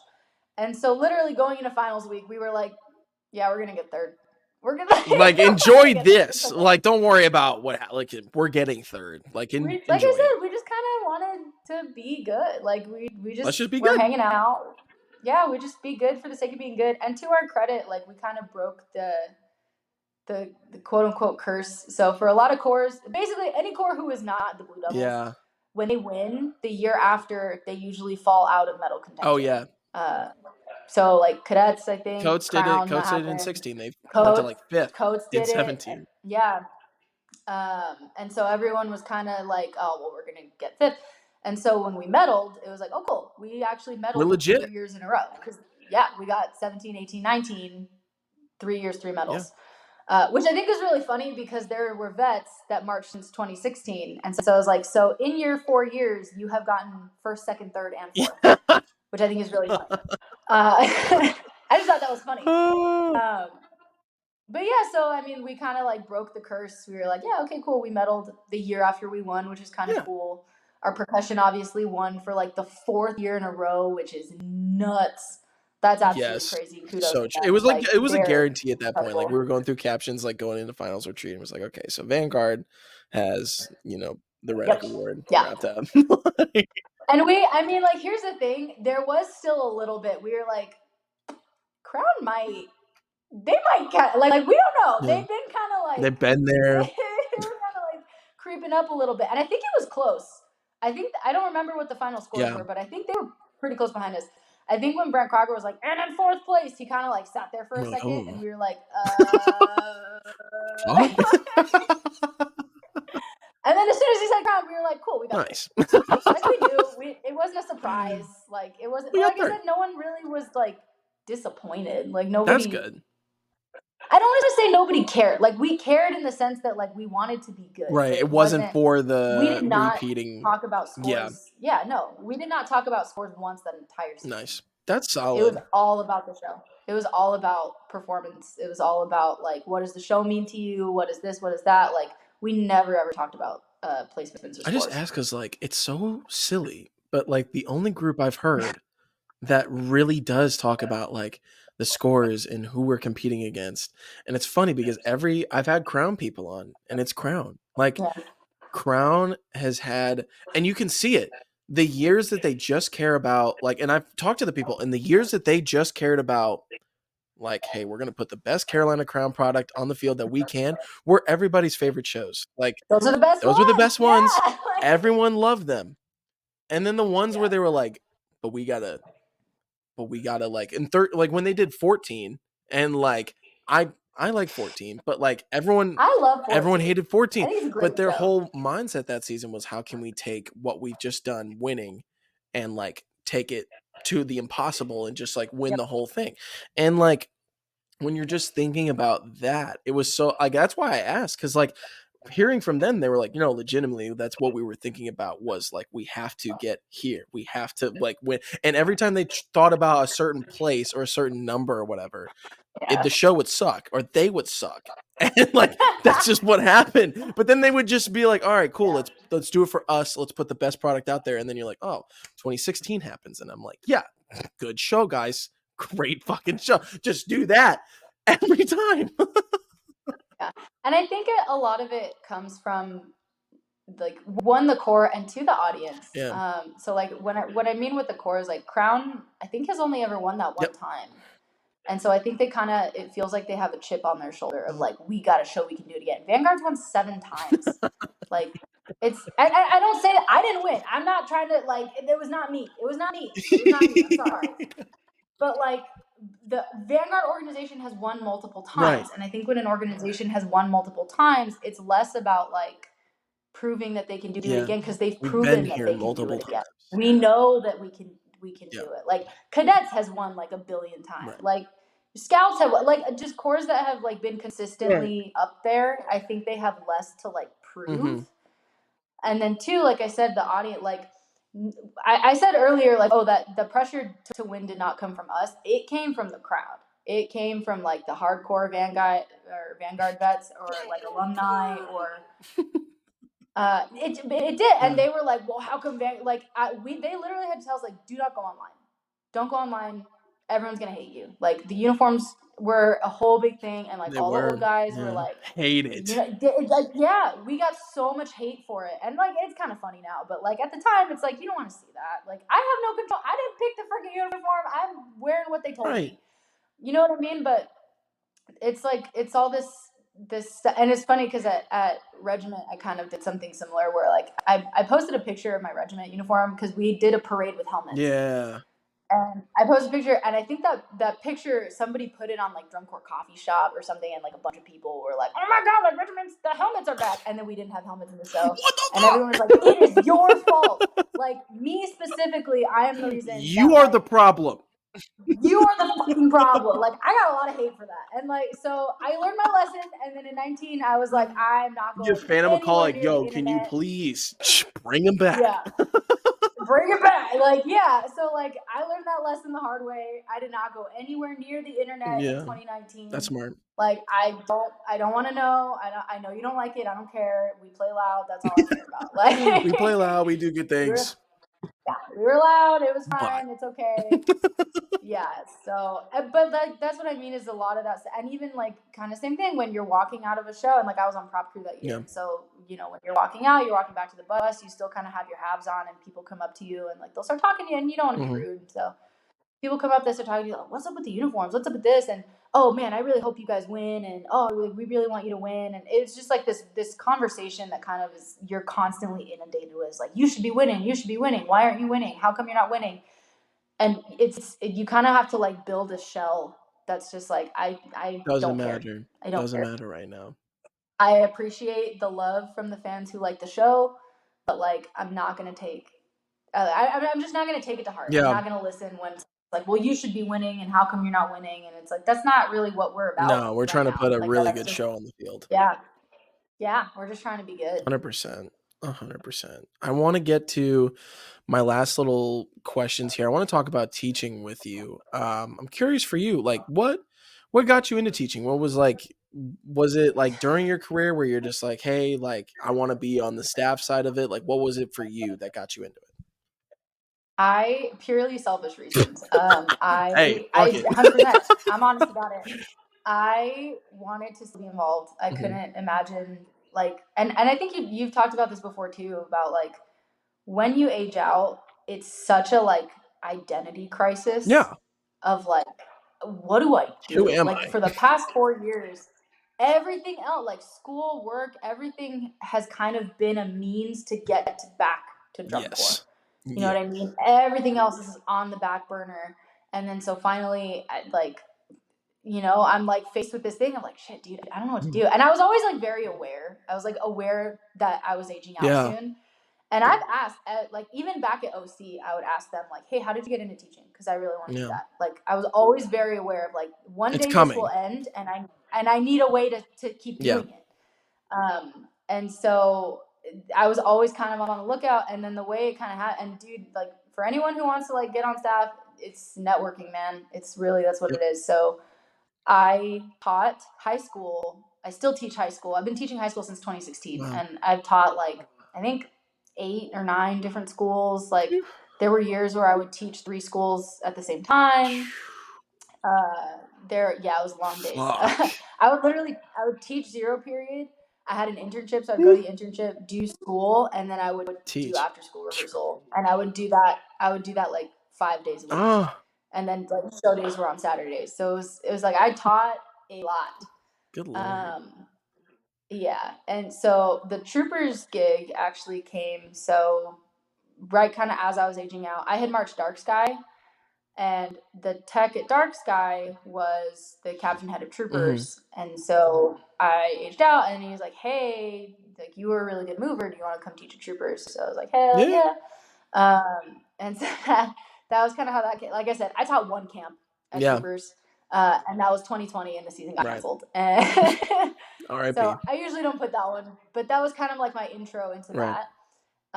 And through that, I had met another person who we ended up teaching together at Gold. At Gold, like, completely caught me off guard, because so 2020 got canceled, and then I was kind of just resigned to the fact that I was like, damn, like, I don't really know what to do. I don't know, whatever. I guess I'll just focus on like my career. I guess I'll like start being an adult now. And out of the blue, being an adult now. Literally, I was like, I guess I'll start, like, because I had graduated college in 2020. I was like, I guess it's kind of time to like hunker down and like.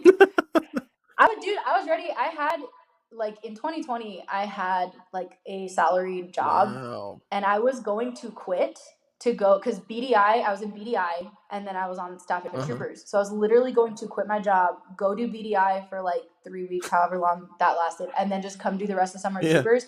And I was like, I will figure it out when I get back. And COVID happened, and obviously that didn't happen, so I ended up keeping my job, and that's fine. But that kind of happened, so I was like, okay, I got to start making money, you know. And so randomly, I think in like January, February, I get a text from somebody that I have no clue who this guy is, and he's like, hey Julia, I'm the captain head at Gold. I've heard about you from like literally just from people that I had taught high school with, but I have heard about you. And I need staff at Gold. Would you like to, like, can I call you? And I was like, yeah dude, call me. Like, I jumped on it, like, call me. And so he calls me, and like, he just, you know, where'd you march? How do you go about teaching? Have you taught before? And I tell him about my high school stuff. And he's like, cool, you're hired. See you in February. Hell yeah. And we show up. So I show up in February, and like, that was the first time. Shout out Sean Smith. I love that guy. I also want to be him when I grow up. And that's just kind of how it started. And then I was there in 22. And one of the people that I taught with in Gold 21, I also taught some of his high schools. He is the caption head at Pacific Crest. So then when he got the Pacific Crest gig, he was like, hey, I've taught with you. At that point, we had taught together for like 3 years. Let's do it again. And he was like, come on board, man. Let's fucking like, go. Here we go. So it really is. It's all about network. It's not like it's a networking, like, because like that's how all these doors opened. And it's like, kaboom, here we go. And it's like it's kind of similar to like when we tell vets, you know, if you are a vet at a drum corps and then you audition for the same drum corps the next year, your audition was the season before. Yeah. Like that's kind of how it goes. That's very similar kind of to how it is to people getting into like teaching, is like my audition was me as a performer, me as a member. Right. that was me proving to like established staff members that like I can hang, I know what I'm doing, like I know the technique, I can do it. Here's me executing it.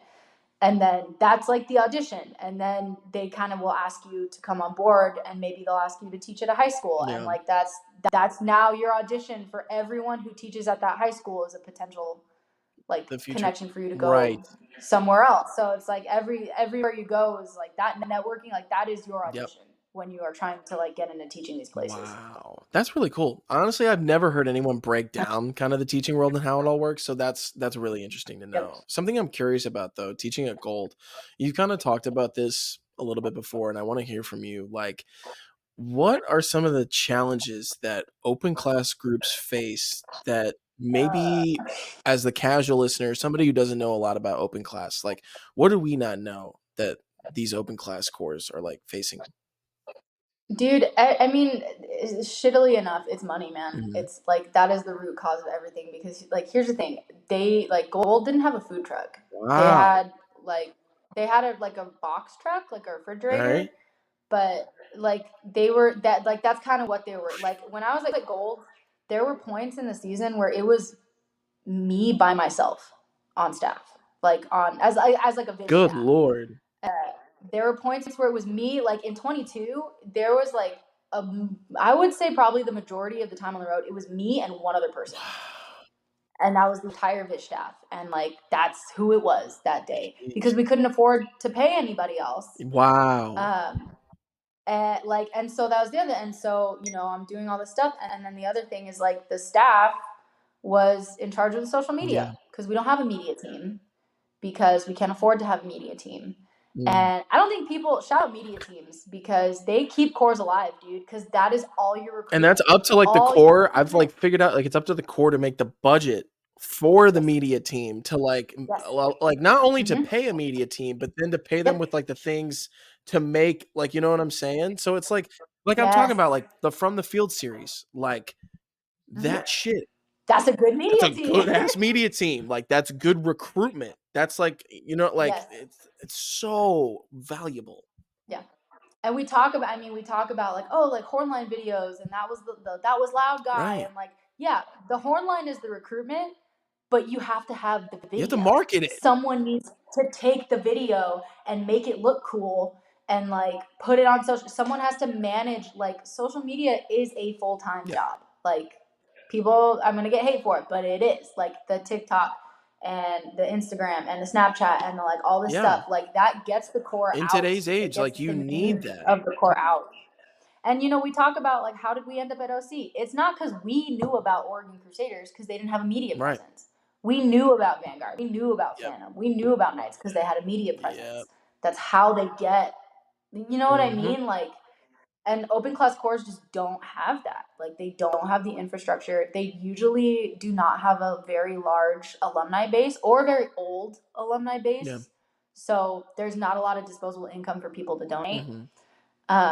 It's just tough, man. It's really tough. And they also, like, there's a little bit of this at OC, even like kind of non-top 12 drum corps.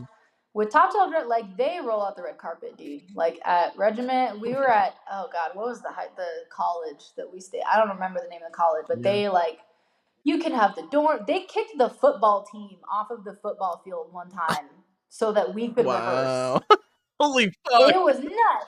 Yeah, they were like, yeah, you can have this, you can have that, you can have the dorms, you can have whatever you want. Like Vanguard too was like, we had all these nice housing sites, we had turf fields, we had all this stuff, and open class doesn't have that. And then part of it also is because they go on so early, they get less rehearsal time and they get less sleep. Because they have to wake up earlier. So they will wake up earlier, not really get a full block of rehearsal time, perform in the sun. With no one there, basically. Like, not a lot of people coming. Like, not a lot of people.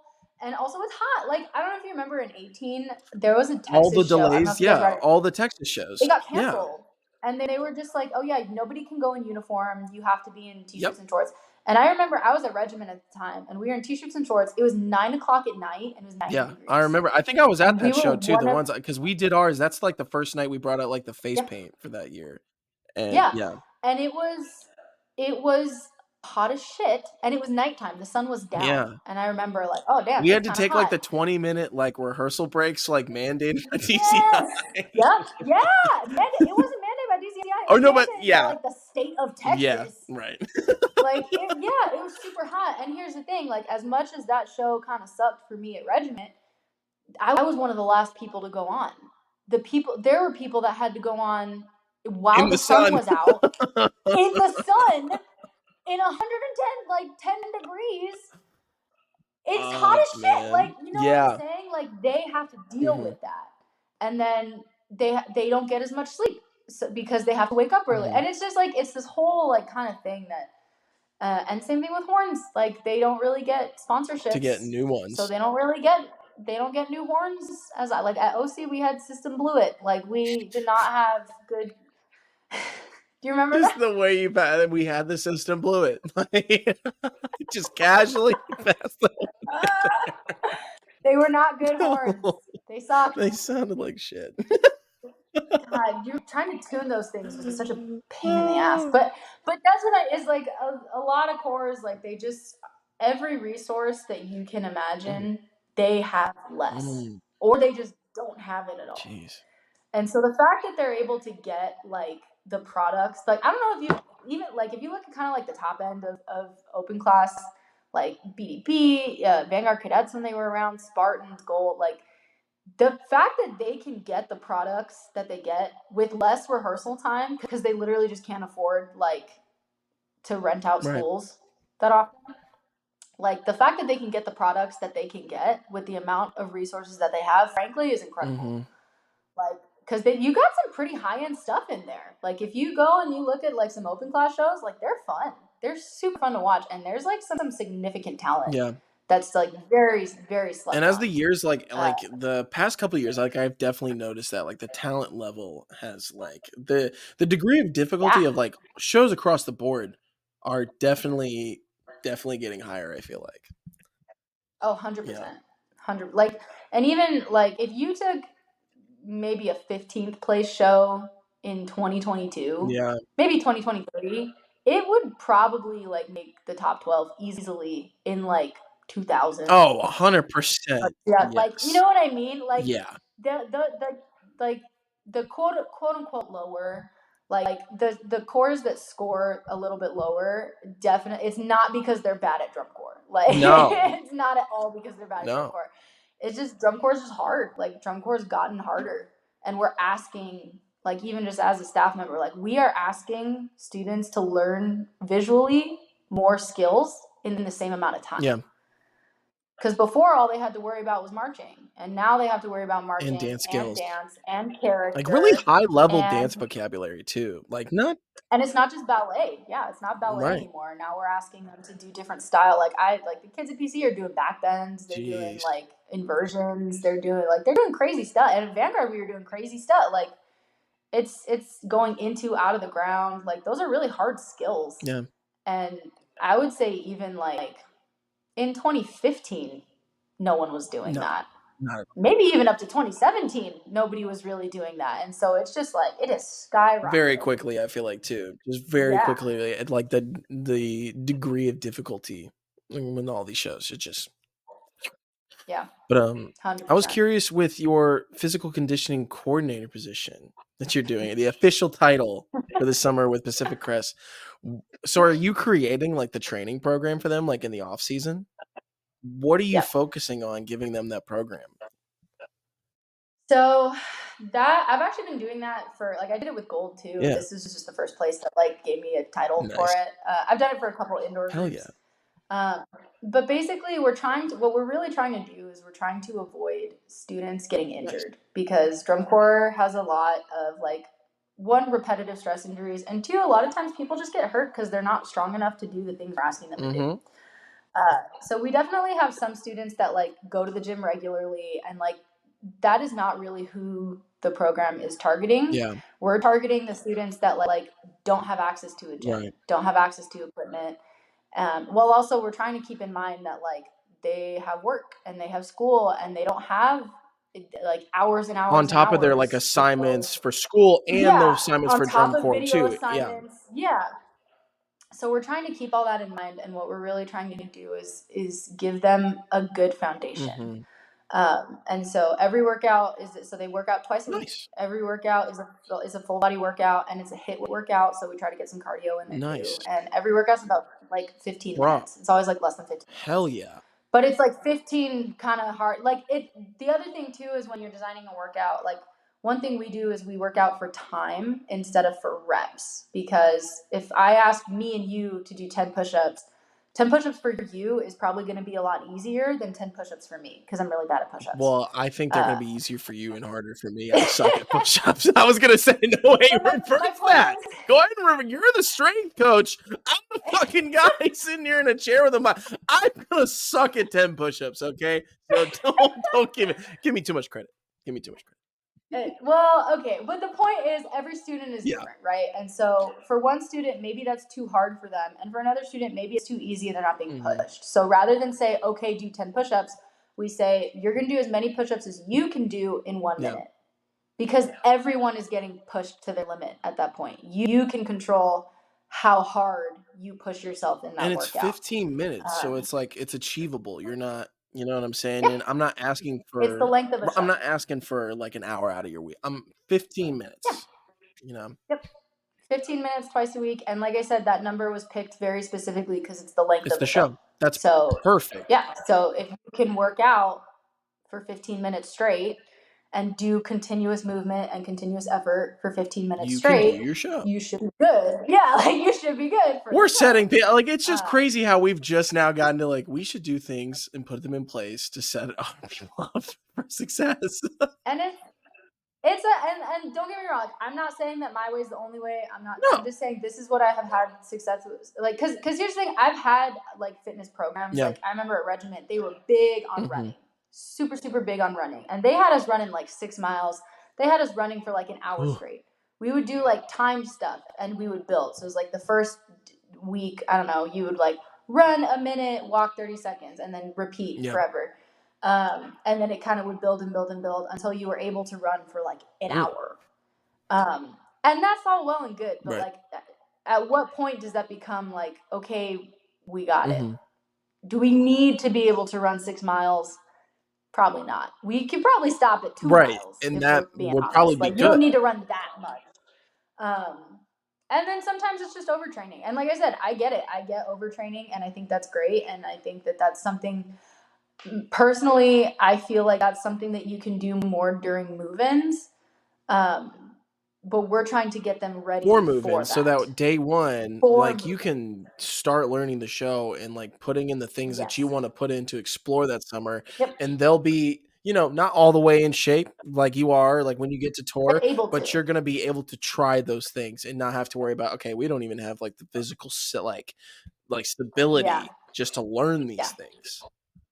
And that was the thing. I mean, I know Izzy talked about it at OC, where it was just like we were weak as a horn line, and that kind of resulted in a lot of not great things. And something that's really cool that PC does also is we have a health team, and so they literally do something called, I think it's called a physical motion screening. Wow! And so they'll test like the flexibility in their shoulders, they'll test their core stability, they'll test this stuff, and it's a range of like 1 to 3. Holy shit. And they take the average of all of.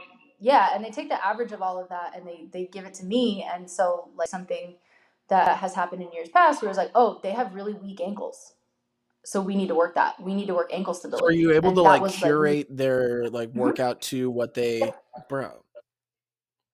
So that season we were like, okay, we're gonna do a lot of calf raisers, we're gonna do a lot of single leg stands to build like that ankle stability, a lot of shin stuff. Also prevention splints, so that's nice. Yes. Or like other years, it's like, oh, like their core stability is not there. Like they have really weak cores. So like, okay, we got to do a lot of ab stuff in the preseason. And that's not to say we're neglecting other things, because like I said, every workout. But this is our problem spot. Yeah, but that's the problem spot, and if we know that, then we can address it. And so hopefully, when they get to move-ins, they're still, like you said, they're not going to be like finals like cut. No, like, but they're going to be like, ready to do some drum core. Yes, and we want to give them a program that if you really want to, it's designed for you to be able to do it in your bedroom and still get like to work up a sweat, to work for your 15 minutes, and then you can move on with your day and do your homework. Like when that's you like a really marched, big. did you have stuff like this, like a health team that would go in and kind of do the stuff that you guys are doing now at PC? Did you have these things? We had health team. Like I don't know if you remember, we had a health team in 17. Yeah, like I don't there's think we always have like a it. couple people there as like a med team. That was Absolutely. more, yeah. I guess that's a better word. That we had a med Yeah. team, and at Regiment we also had a med team, but the Viz staff was in charge of like the training, like the preseason Right. training. At Vanguard, we actually had somebody. God, those workouts suck, dude. They were so hard. But I mean, Like it at pays off Vanguard, we because had like the somebody. shit you guys are able to pull off. Yeah, well, well, the thing is, most of that horn line was older, and You can most of that handle. horn line worked out regularly just by Yeah, you can just themselves. handle it. And they kind of gave us. I think they did give us like a workout plan, but everyone kind of would just go to the gym on their own. Like I would say, I think it's safe to say that at least 60% of that horn Just line just worked out already wow. as just like how Well, they that's always live, cool. which is Yeah. great. But it's great. That's awesome. But like I said, at PC, like we're not assuming, some of our students can't afford a gym Right. membership, and I that's just okay. laugh because Like like we I was one shouldn't. of those like Yeah. I didn't like. Yeah, I just didn't have access to gym. Also, number two though, I don't think I was You going to. didn't have I wasn't access to going the to the gym. gym. I love food, bro. I fucking love food. Like when I came home, they were like, "Yeah, let's make sure we got." I'm like, fuck no. Listen, I'll get the run in. I'll post to Facebook, but I want to go eat. Like, I fucking love I food, want bro. to go eat. Well, you should, and you should Yeah. eat. I mean, don't You take should my eat, and advice. you Like should in do all that stuff. 2017, like But I came home from 16 and I lost 65 pounds. 2017, I came in and gained all 65 back. Don't listen to me. I fucking love food. Like I dropped 65. Well, remember, I got oh my Noro. I got Noro. So god! like Noro during tour, Oh my like god! took everything out of my body. Like I lost 10 pounds off of Noro just itself. So like You lost a lung and a kidney. right. So like you come home and it's So just like an bad. unrealistic amount of cardio that you do in a summer that you'll never ever do again. So Yep. like Yep. I like to eat. I'm a 16-year-old kid. I'm growing. I put all 65 back on. So it's just like, don't take my advice. See, and it's so wild how like different Yeah. bodies are, because I gained weight my first season of drum That's corps. I fucked gained up, like man. 8 pounds. No, okay. Do you know why? Is because my arms, which are still very skinny, I was so skinny, and like I had noodle But you're arms from gaining that holding muscle a mass. euphonium. I literally gained 8 pounds of muscle mass in like my arms It's and my kind of sick shoulders. though. Pretty sick. It was Yeah. cool. I was like, yo, Fucking I'm so yoked. fucking buff. I was not. I'm not. I'm not very buff. I don't. Yeah, Yeah. but it like I gained weight, and like I think 17 was the only season I lost weight because we ran so That's much. true. But most of the time for drum corps, like I would gain a couple pounds. Wow. What a life. Yeah, it was, I was it always was nuts. losing. That's It was awesome. nuts. That's awesome. But yeah, but like I said, we're as far as like the health and fitness pro, and that's like in addition to also still being a member of the Viz staff. Like I'm still on the Viz Right. staff. I still teach docs. I still teach drill. I still teach all that stuff. But the goal is, like I said, is like, well, we usually see a lot of ankle injuries, so like let's work ankles. Right. Like let's make their ankles stronger. Right. Oh, like we have a lot of like back injuries. It's because they're not engaging their Let's work core. on Oh that. well, let's work We their can do that. core. Like Right. yeah, 100%. always. What's something we can look forward to from Pacific Crest this summer? You don't gotta give me show details. Because I know we're still gonna keep the secret here. I know it's a drum corps podcast, but can you give the people a little something? You are gonna love the opener. Word. I'm with it. You're gonna love it. It's gonna be, oh god. Okay. What's the PC, vet? please Wait, don't what's fire the me. vet retention looking like? That's not any secrets. Very good. Like a lot of people, because I Very was good. gonna say like you guys came out like fucking swinging last year. Like you went and placed 12th at San Antonio for specific. Like, bro, that's Yep. First time ever. First time crazy. And they've then ever done that, I finishing think. 14th. So it was like now it's like okay, PC is like here. Like they're here competing, Yeah. not just like here. Like they're competing here.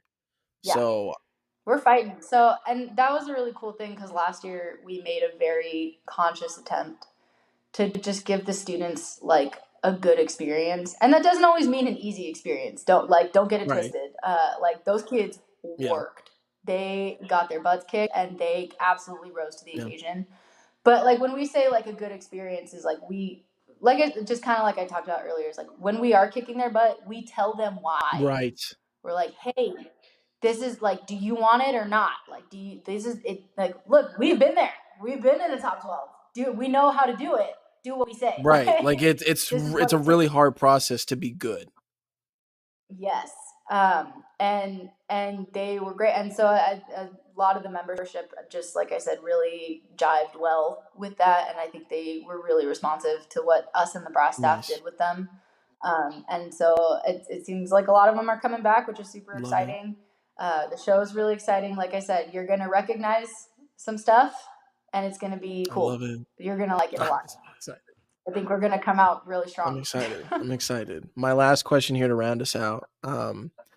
This is something a little different. I've talked about this before, and I think it's really cool to hear from everybody, just on this podcast in general. It's fun hearing from people, like, just their different perspectives, because everyone's got a unique story. So I'm always curious, because I've talked about a million times, like, my 2019 final story about how, like, for years and years and years, finals and Saturday night was put in my head, and I was like, I'm chasing after this thing. And this is something that I'm like, bro, I need to do this to feel like I've made it. And finally, after 4 years, and I finally got to step on the field for a Saturday night. And then after I'm done performing, it's all like, wait, it wasn't about this at all. Like, in the matter of 2 minutes from the field, like, to outside in the parking lot, I'm like, wait, fuck, all of this wasn't about finals. Like, it wasn't about Saturday night. Like, I was in the perfect storm of people. Like, I loved all my people out there this summer. So for, like, when I had the opportunities before COVID ruined everything to come back, like, for me, it was like blue nights for the rest of my career. And people were like, wait, bro, you're going to be 7 years. You don't want to do beat? I'm like, no, not at all at that point. And it probably would have changed as I got older and matured. I'd probably be like, and fucking a ring would be cool. I was like, listen, it's about these, like, great people that I've marched with. And that's kind of what, for me, like, that ended up being my why I did the activity, was being a part of a great group of people that all are looking out for each other, working towards one common goal, which is putting the best product for us on the field. That was my why. So I'm curious for you, like, what did your why end up being as a performer by the end of your career? I really like the way you phrased it. I like that you said by the end, because it very much changes. Snuck up on me. Yeah, no, it absolutely did, and I kind of touched on it earlier. It started as like, I just want to see if I can do it, and then it kind of turned into like, I just want to see how good I can get. Like, how, can I march a top 12? Can I march a top 3? Can I do this stuff? And then by the end, it very much, I'm gonna get, like, emotional. I'm sorry. I'm like the biggest crybaby. I'm sorry. Don't, no, boo. No. Like, there was a moment, like, I'll never forget it. Like, it was finals of a Saturday night in 19, like the last show I'm ever gonna do. And you can kind of hear it. You can hear it, like, on the tape. The crowd did, like, a Vanguard yell in the closer. And I, like, that moment for me was so, like, I will take that with me, like, till the day I die. Because it's like, and then, like, we stopped, and you just see, like, God. And then we come in with this, like, like, and we, like, keep going. And, like, to me, that very much was just, like, being part of a community. And I feel like a lot of band kids feel that way, right? Like, and it's not so much that you're, like, an outcast. Like, I don't think I was an outcast or anything. Being a part of, like, something bigger than just you. Yeah, it was like, these are, like, my people. And like, I feel like my life is very compartmentalized, right? Like, there's the part of me that's, like, in law school. There's the part of me that's in government. There's the part of me that, trains and works out and does other stuff. And all of those things are, like, true to me. But I've never felt so at home and so comfortable and so in my element as when I'm, like, talking to somebody about drum corps, like, even on podcast, like, even when I'm teaching, like, when I, like, the staffs that I'm on, like, those are my friends, man. Like, those are, like, the people that I want to be. Not to say that the other people are not, but it's like, those are the people who get it. Like, those are the people who get me, and those are the people who understand. And that's the thing too, is I think the feeling of performing, like, the adrenaline and just I don't even know, the ecstasy, the emotion, It is not something that happens in other places. No. Like I said, I was an athlete. I played soccer for a long time. I like train, stuff Right. now, and I've had successes. I've won soccer Right. games. I've won jujitsu tournaments. I've won stuff, and it's cool. But there's It's not the nothing same. like a It's not the performance, no matter same as where you having that are. stadium. Like Yep. performing for real. And just having like that crowd, like Giving it back to and like you. give that love back to you. Like that feeling does not Nope. exist anywhere else. And it's and like being sweaty and tired and like, oh, I earned that. Yes. Like, it just doesn't exist. It's not there. It's not That real. part too, like the I just earned that shit. Like the crowd reaction, getting it back, you're like, I fucking earned that. And there's nothing like you feel. You're like, this is so fucking cool. Oh yeah, and being around other people who understand what that's like that's really cool. Yeah.